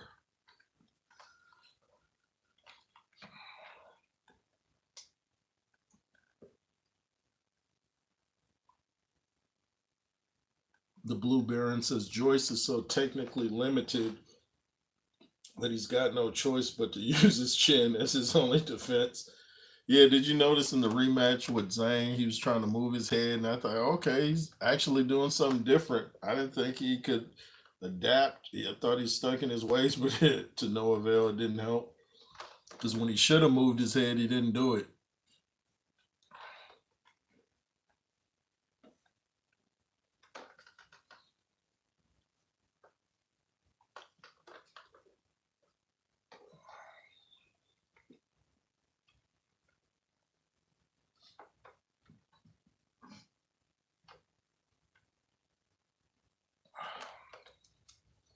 Exactly, the Blue Baron. Too late to change and adapt.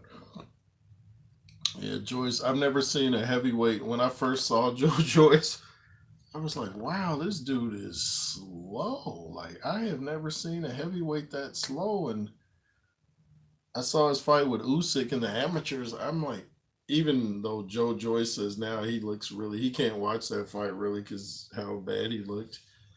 But I like Joe Joyce. He's a classy guy. He's tough. He's durable, but he's just got to work on his defense. I picked Dubois to beat Joyce in that first in their fight, but Joyce proved me wrong there. I think Dubois was winning the fight though till he got his eye socket messed up.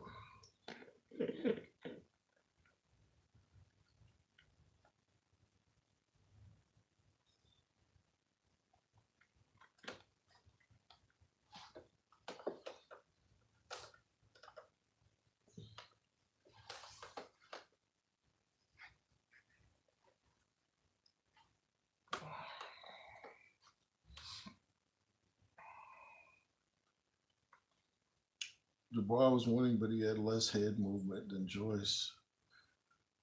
Yeah, because I thought Joyce was rocked a couple times in that fight. Stein says, remember when they said, would the Klitschko brothers fight each other? No money in that.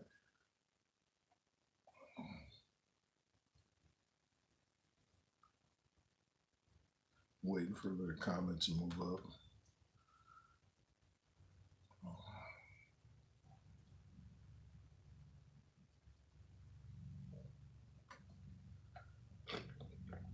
No money in that. Would I take that offer? But if my bro ticks me off, we're having a fight in the streets. He said that, huh? That he would fight him in the streets. Do you remember Povetkin KO of Price? Oh yeah, David Price, another guy that could punch, but he just couldn't take the. He could give it, but he couldn't take it. I knew Lewis trained him for one fight. Price was KO'd, but still standing. So Povetkin had a free hit. Yeah, I remember that. That was another nasty knockout. I forgot about that one. Povetkin's KO of David Price. Joyce got a chin like Buzz Lightyear, Bon Scott says. Stallion says that was deadly, Blue Baron. Yeah, that Povetkin KO was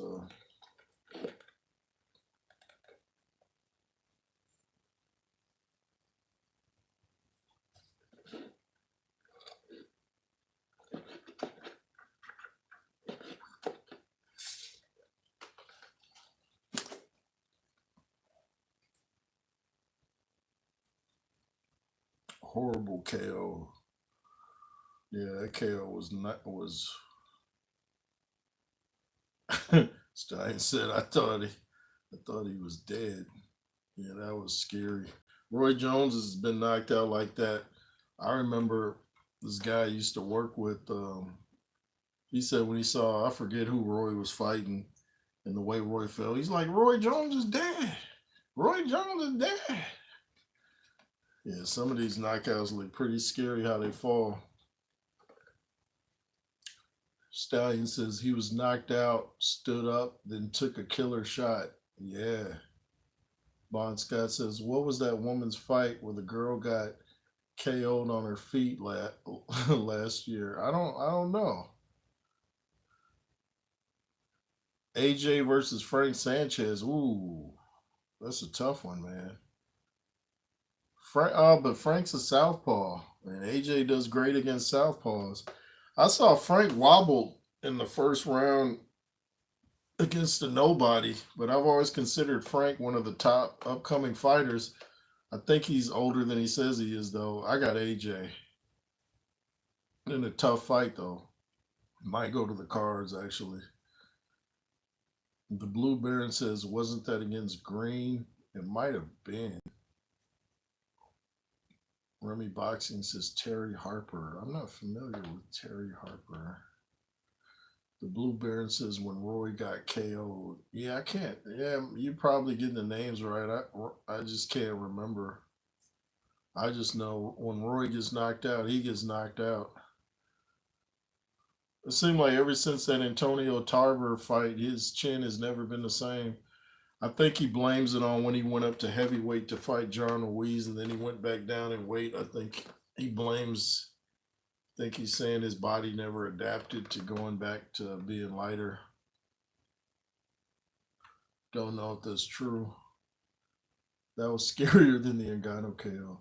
Tupac was a good fighter. Mike Tyson said he beat people but a lot bigger than him. It's not about the size of the dog. It's about the dog. Yeah, Tupac liked to fight, man. Yeah, there was dudes back when he was with Suge and them that didn't want no parts of Tupac's knuckle game. Tupac was a tough guy. Sad what happened. I say he's the greatest rapper of all time. You felt Tupac. You don't feel a lot of these guys. Danny Green. Was that who his name was from Australia? Oh, okay. You guys know your stuff. Then when Harper got KO'd by Alicia Baumgardner. Okay. Teddy in the building. Got a short time here. What it do? Not much, man. What's going on with you, man? We got Teddy Ted touching down. Stallion Coy says Sammy the Bull versus my. I got my dude Michael Francis. Love his channel. Fellow Christian like me. I just like listening to his voice. He has that classic Italian voice. I heard things. It is what it is. What do you want from me? I got Sanchez. Oh, you got Sanchez over AJ? Oh. Sanchez is tough, man. Not too many people ringing his phone to get a fight. That's how you know you're a great fighter when your phone stops ringing and nobody wants to fight you. The Blue Baron says 100% of the size of the dog matters. Why we have weight classes. Yeah. Good point. Teddy says, I got Sammy. Nah, I got Michael all day. That dude's a tough dude. No fear. He's still walking the streets like, what are you gonna do to me? Stallion Coy, haha, come on. Bruce Lee throws this theory. What do you guys think of Michael Jai White saying he could beat up Bruce Lee? A lot of people were mad at Michael Jai White for that. A lot of people say Michael Jai White can't really fight. They say his amateur career was like a tag. It wasn't no real fights. Bon Scott says, no way, guys. I remember. Well, that's a tough name. Oh, it says, I thought that was a name. It says, no way, guys. I remember a Chihuahua killing a rock. Wow. How'd that happen? Teddy says, too seasoned and confusing Cuban. Yeah. Hey, Teddy, do you think that he's older than what he says? Frank Sanchez, a lot of people. I remember Showbiz saw him in person. He's like, that dude is like, I forget what age he picked, but he's like, that dude is way older than what he says. A lot of these Cubans come over here with fake birth certificates or don't have one, so they can say whatever. Like people say Ortiz was sparring with Lennox Lewis, so how in the world he's only a 40 or whatever? I met Michael, bro. Oh, you met Michael Jai White? How'd that go? Teddy Bruckshot says definitely 35 at least. Yeah, he's at least 35. Yeah, at least. Unless he just had a rough life, in Cuba. The Blue Baron says Roy Jones was unbelievable, but tarnished his legacy by fighting way too long. Yeah, Holyfield did the same. They didn't know when to quit. Teddy says Africans do it too. Yeah. Remy Boxing says like Barossa. Yeah, laugh out loud. Yeah. Stallion says I come from Sicily, live in England. He toured Manchester, got a nice picture. He did a picture and he did me good gesture at the time. Couldn't afford 2 tickets. He put me and partner on Gold VIP. Oh, that's what's up. Oh, okay. Wow, that's pretty cool, man. The Yardies do it too. Bruce Lee would knock out Michael Jai White. Yeah. It's like Bruce Lee is just held in such high regard for Michael Jai White to even say that. Even if Michael could beat him, it's like, why are you picking on Bruce Lee, man? You know how well Bruce Lee is liked? Bruce Lee was so fast. Stallion Coy says was 250 pounds a ticket.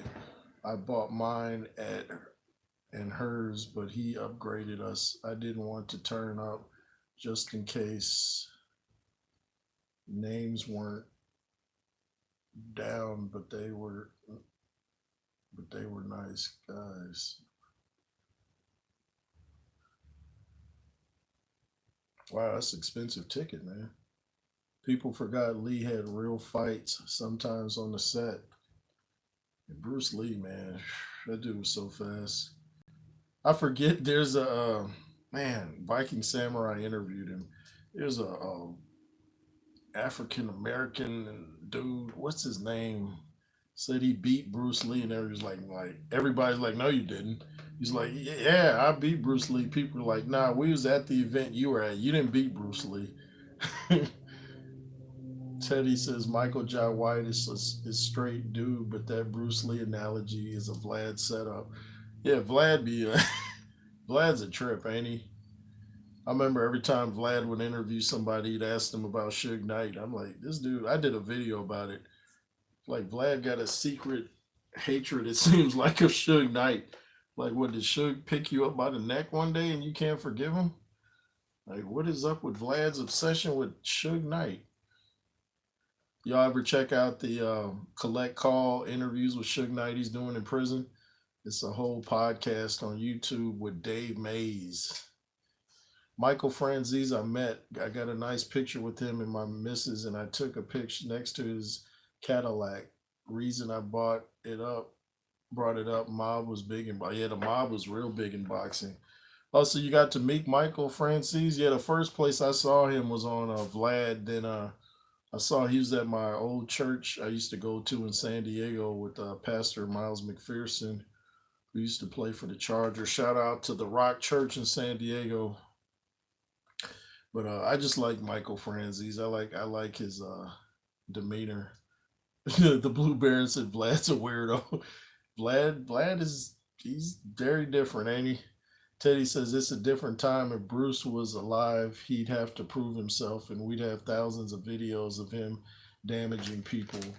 But since we don't, let the little footage we have stay immortal. Yeah, man, people shouldn't. I mean, for Michael Jai White to say that, man, you could speak on people that are here right now. Yeah, a lot of people saw that as disrespectful. Bruce beat the big guy. Forgot his name. He challenged. Oh yeah, I know what you're talking about. Yeah, I saw a video about that. Yeah, the Asian guy with the big chest.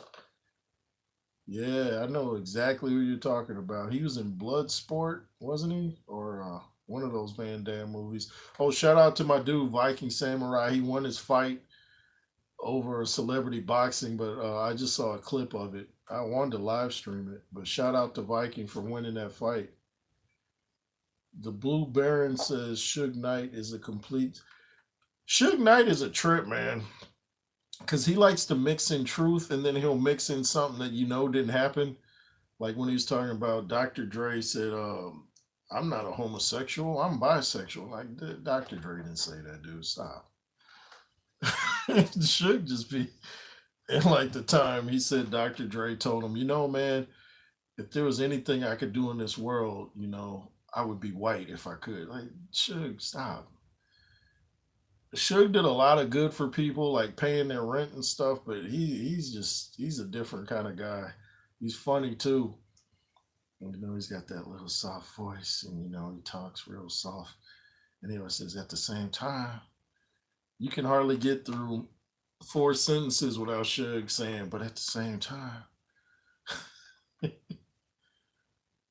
Suge Knight. His first name is Marion, right? Yeah, Bolo. That's his name. Yeah, Bolo. How could I forget that? That dude was big, wasn't he? And could fight. Teddy says Jim Kelly verified that Bruce effed him up sparring, and he was a karate champion, and I'm not mistaken, a medalist. Yeah, Bruce was tough, bro. Bruce was fast and tough. What was that punch he had? That little short punch that sent people flying? Stallion, yeah, it was Bolo. Yeah, Bolo, man.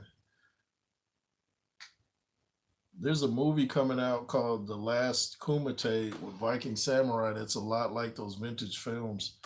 And Viking's doing his spin kicks and looking like Van Damme. Yeah, he was a big guy, Bolo, man.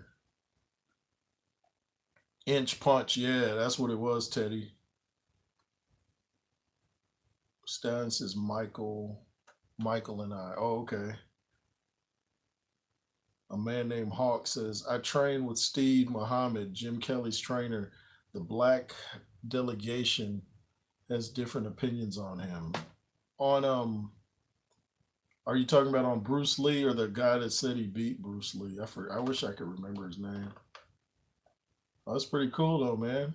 So you doing martial arts, huh? The Blue Baron says, I gotta bounce. Peace. Oh, thanks for coming in, Blue Baron. Have a good one, man. Shout out to you. Did you see my message, Adery? No, I didn't. I might have missed that one. Teddy says, I hope Mike don't drop. Yeah, for money. Yeah, I don't think Mike's gonna go out like that. That'll tarnish his legacy. Getting dropped by Jake Paul. Like, really, dude? Stallion Coy says Bolo, not Yobo. Nice. Bon Scott says, like that big fake Frank Dukes, all his stories turned out to be crap. Yeah, a lot of people, a lot of people don't believe Frank Dukes. Yeah, man. Yeah, a lot of people be like, man, if he does have some big claims, man, and there's no footage of anything. I guess you could say anything back then because there's no cell phone cameras. A lot of people say he's just an actor. Laugh out loud. Mike Tyson said he can't see Bruce beating him up, but then again, Tyson wanted to fight a silverback gorilla for 10,000. Wow. Teddy says it won't tarnish anything. That is why he made. You think he'll take a dive, man? A man named Hawk said on Bruce Lee, the guy that allegedly beat Bruce. Yeah, that's his name, Vic Moore. Yeah. Yeah, there were some people though at that same event that they were at, and they're like, man, I didn't remember. Like Vic didn't do none of that stuff he was saying. I don't know, man.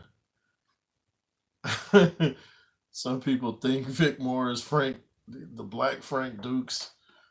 I don't know. I'd love to hear other people's opinion that was there at the event. Teddy Brookshot, because I think Vic Moore said he beat Chuck Norris too or something. Teddy Brookshot said maybe in our mind, but it is all an exhibition. It is still an exhibition. Oh, it's an exhibition. I ain't watching it then. I'm not doing no more exhibitions. If Jake Paul thinks he wants to be a real boxer, no exhibitions, man. Plus, remember you got the age advantage. So what do you need an exhibition and 18-ounce gloves for? Bon Scott says to Jay Roos, suppose he did well enough. They made a movie about stuff he never did. Laugh.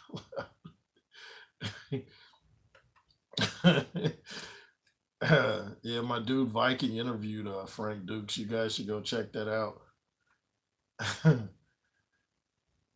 Teddy says it's all entertainment. It is what it is. Stallion Coy says, don't know. Tyson once went to wrestling once he lost his license. Oh, yeah. When I saw him with Stone Cold due to chewing Evander's ear off. Yeah. A man named Hawk said, laughing. All Saifu Muhammad really said was that Bruce was extremely fast and they helped with his footwork. Oh, okay. Man, you know when dudes are really made a stamp on this world when they've been gone for decades and people are still talking about them like, they were walking the street yesterday. So Bruce made a huge impact, man. Like, look how we're still talking about Tupac and Biggie. Vic Moore was the first man on the moon, was on the grassy knoll, shot John Lennon. The man is a walking, talking Forrest Gump. He said it was the first. Oh my goodness, classic comment, man. I would pin that if this was my regular videos. Uh I guess Vic said that's my story and I'm sticking to it. Chuck Norris is the only one who stands a chance at beating Bruce, but his steps ain't right yet, and he's 81. You guys know that all them Chuck Norris jokes they got. I had a book full of Chuck Norris jokes and Mr. T. And I heard Chuck Norris don't like them jokes though for some reason. Man named Mock said y'all killing more. Yeah, Vic. Vic did an interview on Viking Samurai too, man. My dude be interviewing all these guys. You should go check that out, y'all. Viking Samurai interviewed Vic Moore and Frank Dukes. He's probably going to run around for 8 rounds and aggravate Mike. Is gonna look like the Roy Jones. Yeah, that June. I had waited and waited for that Roy Jones Tyson fight. I was like, this is trash. Addery says, do you think there was a better fighter than Bruce Lee on planet Earth out there? Um, yeah, I mean, I would have to say, yeah, just because I've never seen anything. I've never seen Bruce in an actual fight. I know he was fast and stuff, but I've never actually seen him beat anyone up. He was great though. Stallion Coy said, I'd rather see Teddy Atlas fight Tyson. They got some history when Teddy pulled a gun on him because he showed interest in his younger daughter. Yeah, Mike went up to Teddy and apologized to him though. I don't know if Teddy accepted it. Teddy's like one of them old mafia. Go check out Teddy's book. I listened to it on Audible. Teddy was a tough guy. I had a story with him and it was either Shannon Briggs or Michael Moore got into it with some racist dudes. I think it was Shannon Briggs. They was at the beach or something. They was fighting these dudes. Teddy was a tough dude. He's still, I don't mean was, is a tough dude. He didn't stop being tough. Teddy says, and both raise their hand as a draw again. Man. Imagine, yeah, if they do a draw, I'm gonna be mad. Imagine Jake Paul being the last name on a great's resume. Yeah. Teddy says it was his niece.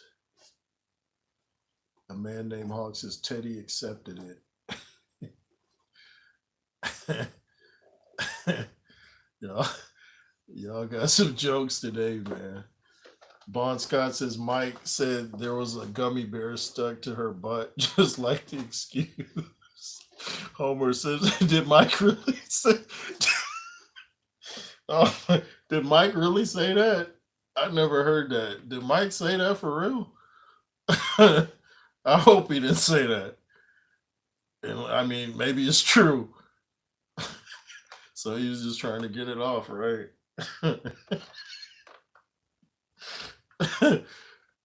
You guys got me rolling over here.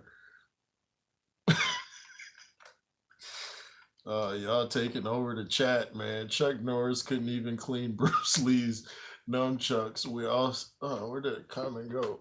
I missed that. No man, just joking. Mike would kill me. Oh, you just joking. Okay. I was wondering. Did y'all see the Mike Tyson movie where Michael Jai White played him? It was an HBO movie. It was so. Teddy said, shoot, nah, he ain't said that. Haha, one guy who sadly missed Johnny Tappy. Oh, yeah, tough guy. Top documentary on him. Watch, bro. Yeah. Yeah, Johnny Tapia was one of Mike Tyson's favorite fighters to watch. That dude was tough. I used to work with a guy that looked like Johnny Tapia.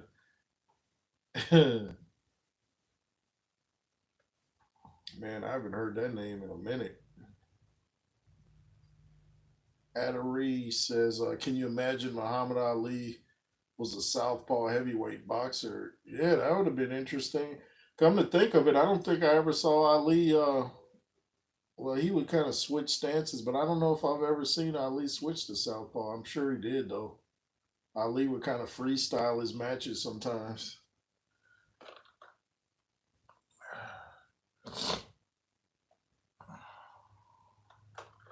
Ali was a genius in the ring, man. It's like he saw the canvas like a painting canvas and made it his masterpiece, man. He was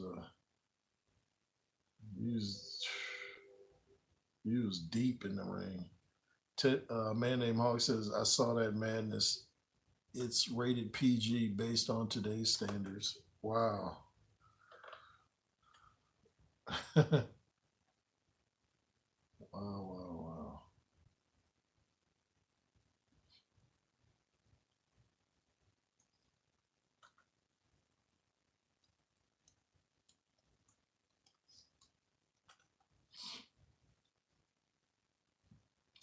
Stallion Coy says,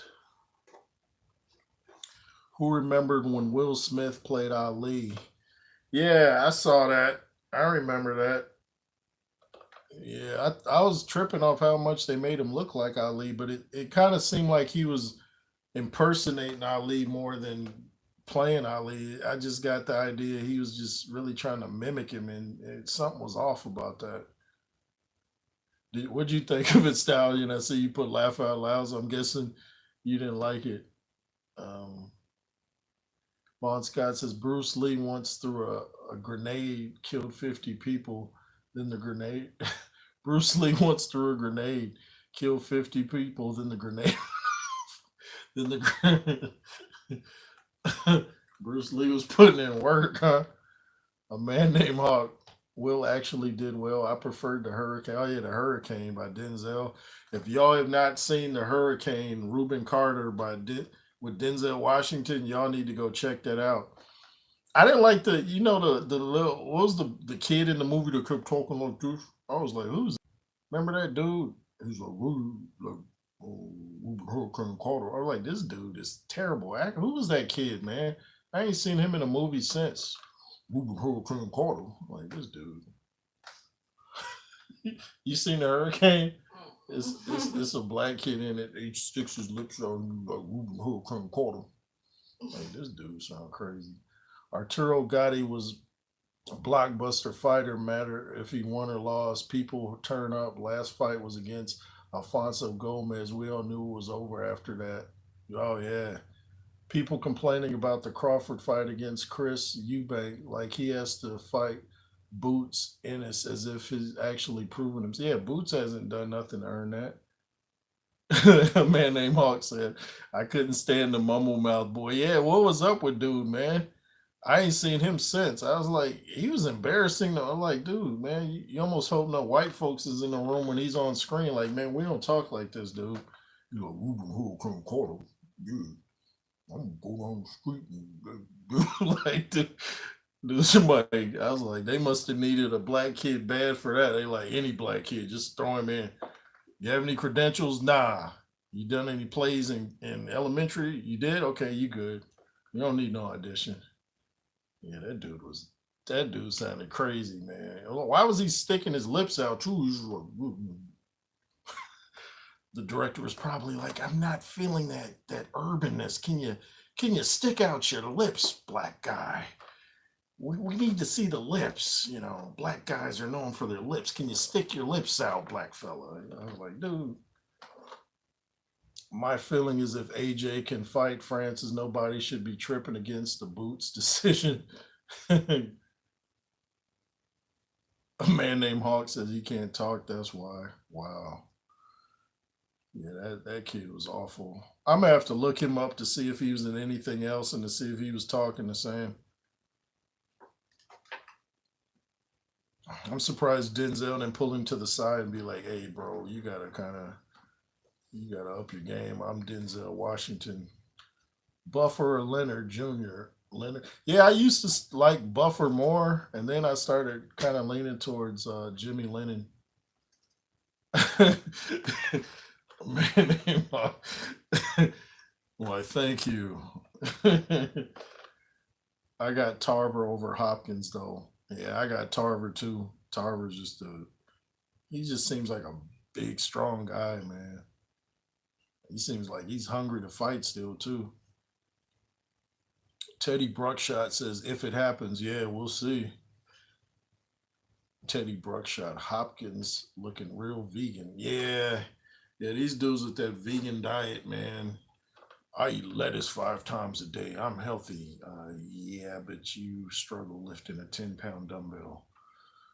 Stallion Coy says Bernard Hopkins, when he got knocked out the ring by Ghost, was like your dad thinking he can still get you in a headlock.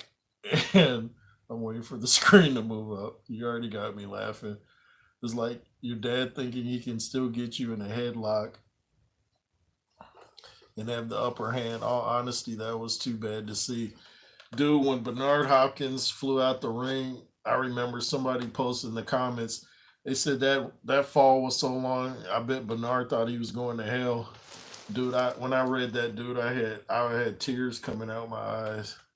It did seem like a long fall to the ground. Bernard just Bernard took a header outside the ring.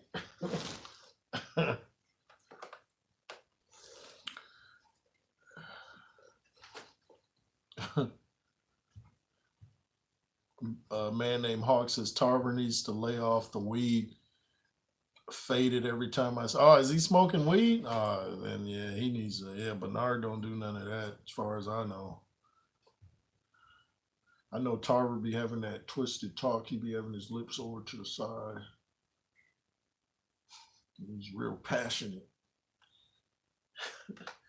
Teddy Bruckshot says De La Hoya looking coked up, sniffing sniffing behind Ryan Garcia when someone said, "You guys, you guys are going hard today." De La Hoya looking coked up, sniffing behind Ryan Garcia when someone said something about Garcia getting getting high. Look at everyone behind him. Yeah, De La Hoya used to have some issues with the powder, didn't he? Yeah, got that Bobby Brown mouth where they be talking on. I found out Bobby Brown had I think he had a stroke or something while he was doing all that in that Ja Rule video. We used to just think, why is Bobby Brown all suddenly talking like different? De La Hoya's coke is getting to the next level. Yeah, I hope he's not back on the powder. When he flew out the ring, the alien land. You guys are funny, man. When I figure out how to work this stream yard, man, I gotta get you guys on. I gotta hear you guys' voices, man. Bon Scott says Fury must be on the coke too, chewing his gums every time he's on video. Monday. Monday is the deadline. I hope Fury ain't back on the stuff. Not used to. He's high as an astronaut. De La Hoya, he never left the powder. Oh man. He looks like he's in good shape physically. A man named Hawk says, in all honesty, his mouth been like that since he was a kid. Oh, for real? Oh wow. So okay. So I guess it's nothing crazy. Fury was in a fight once and uppercut himself. He said he was bored and had to hit himself. So he felt like he was in a fight. Yeah, I think wasn't that fight where he hit himself? Was that the Steve Cunningham fight? But yeah, he's like, oh, this he had to hit himself, huh? You know, a fight's boring. You got to rough yourself up. I remember when fighters be on the corner doing this. I'm like, chill out. You'll be getting punches shortly enough. Teddy says Fury is on the coke. Oh man, I hope not. He was looking slim and fit though when he was at the AJ fight. He had on a suit, but he was looking slim. Coke keeps you slim. I slanged it most of my life. Oh man. Oh no.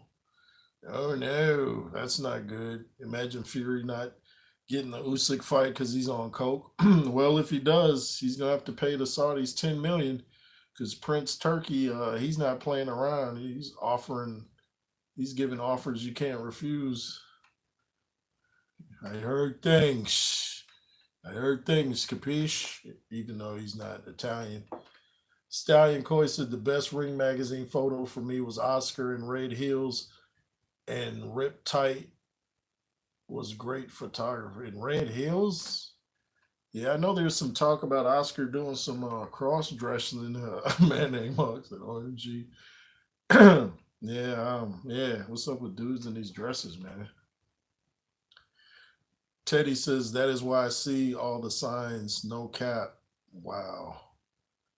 Yeah, there's been other people, man. I'm hoping not. If so, Usyk must really have this dude stressed out. A hustler should know. Yeah, they're not going to ban him for coke. That is why they are in Saudi. Ah, that's interesting. Wow, I have to look into that. Man named Hawk, he'll be fine. That's a quick flush. You can get that out your system real quick, real quizzity.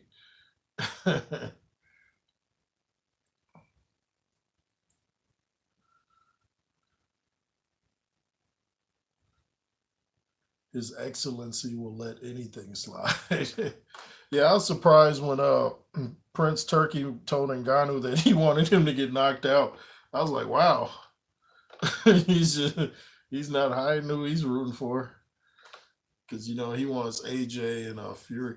I'd rather see AJ Fury than AJ Usyk again anyway. But I still think Usyk's gonna either beat Fury or it's a draw. I don't think Fury's gonna beat Usyk. Stallion says, before my first professional spar, my trainer hit me hard on the head. Pay attention. I saw stars and was nearly knocked out before first round. Trainer roughing you up, huh? It's like, man, come on. I got a fight out there. Don't rough me up in the corner. I hear the Sheik is coming out to Tyson Usyk to no diggity.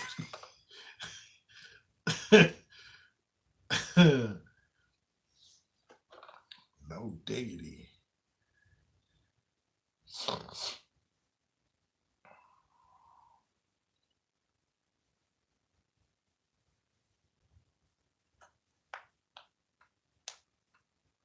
A man named Hawk says, seen it in the army. Yep, he'll be all right. Shout out to you, Hawk, for serving in the military, man. Shout out to you. Much respect for all the military people out there. Stallion Coy, Garcia setting something up, though, about saving the children. His heart's in the right place, which you do worry about. Yeah, yeah. I'm praying for Ryan because he's saying some truths, but he's kind of all over the place. So he might be doing that on purpose, do worry about him because he's in the spotlight. He might be saying some cryptic messages and trying to sound crazy at the same time, so they don't come after him, which is not a bad idea. He's saying some truths. I just wish he'd stop cussing and claiming to be a Christian. The two don't go hand in hand. Like I said, you can't wear red every day and claim to be a Crip. It's not gonna work, and vice versa. So if you're a Christian, follow the rules. Stallion Coy, I was dating then and young. He probably knew what was on my mind before the spar. He hit me with pad like a huck. So your mind wasn't focused that day, is what you're saying. Your mind was on the young ladies, huh? I think Mike Tyson said when he lost to Buster Douglas, he was over in Japan sleeping with everything moving, pretty much feeding him grapes and everything.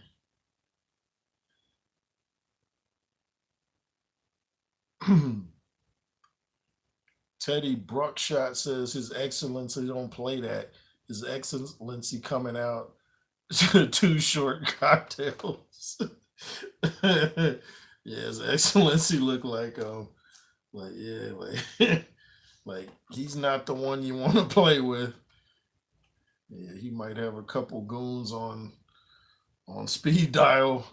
Let if somebody tries to pull out of a fight, that you're not gonna mess up my money. No, you're not.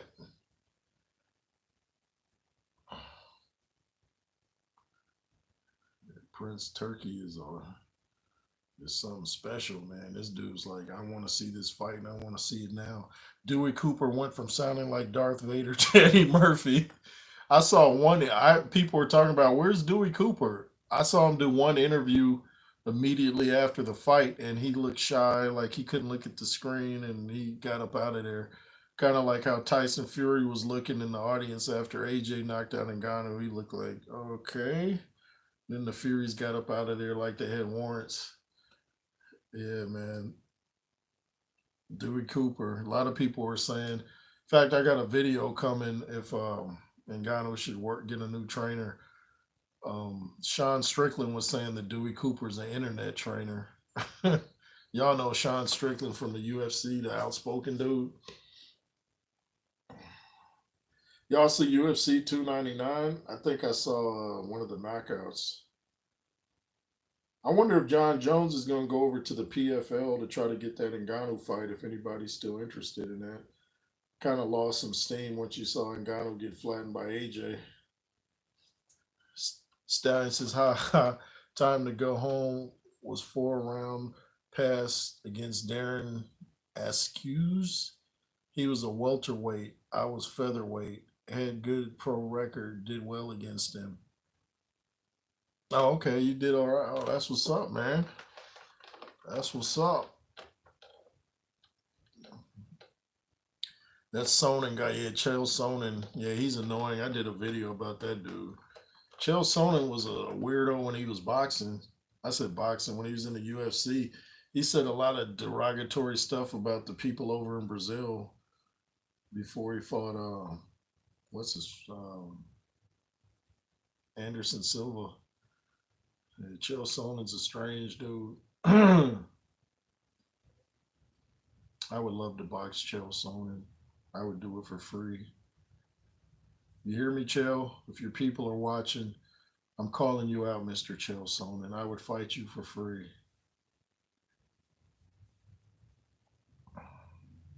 And you're home, aren't you from Oregon? I got people in Oregon. I got relatives in Oregon. We'll fight in your backyard. No headgear.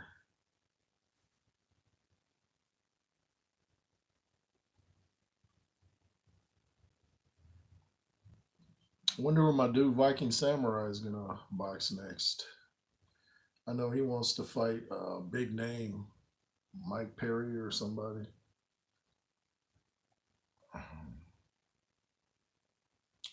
Well, I'll fight Drewski for free. Who's I'm not sure who's Drewski. Is that a UFC guy? Or Drewski?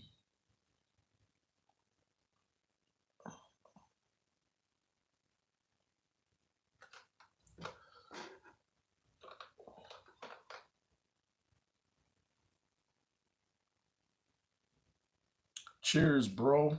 Yeah, I guess I'm gonna get off here at annoying influencer. Oh, I have to check him out. If he's annoying, then yeah, go whoop up on him. We don't need any more annoying content creators, man. Hit him with that AJ Ngannou. Hit them with that. Oh. Bon Scott says, I'll fight Joshua for 20 million. Just leave the just leave the money to my wife and kids.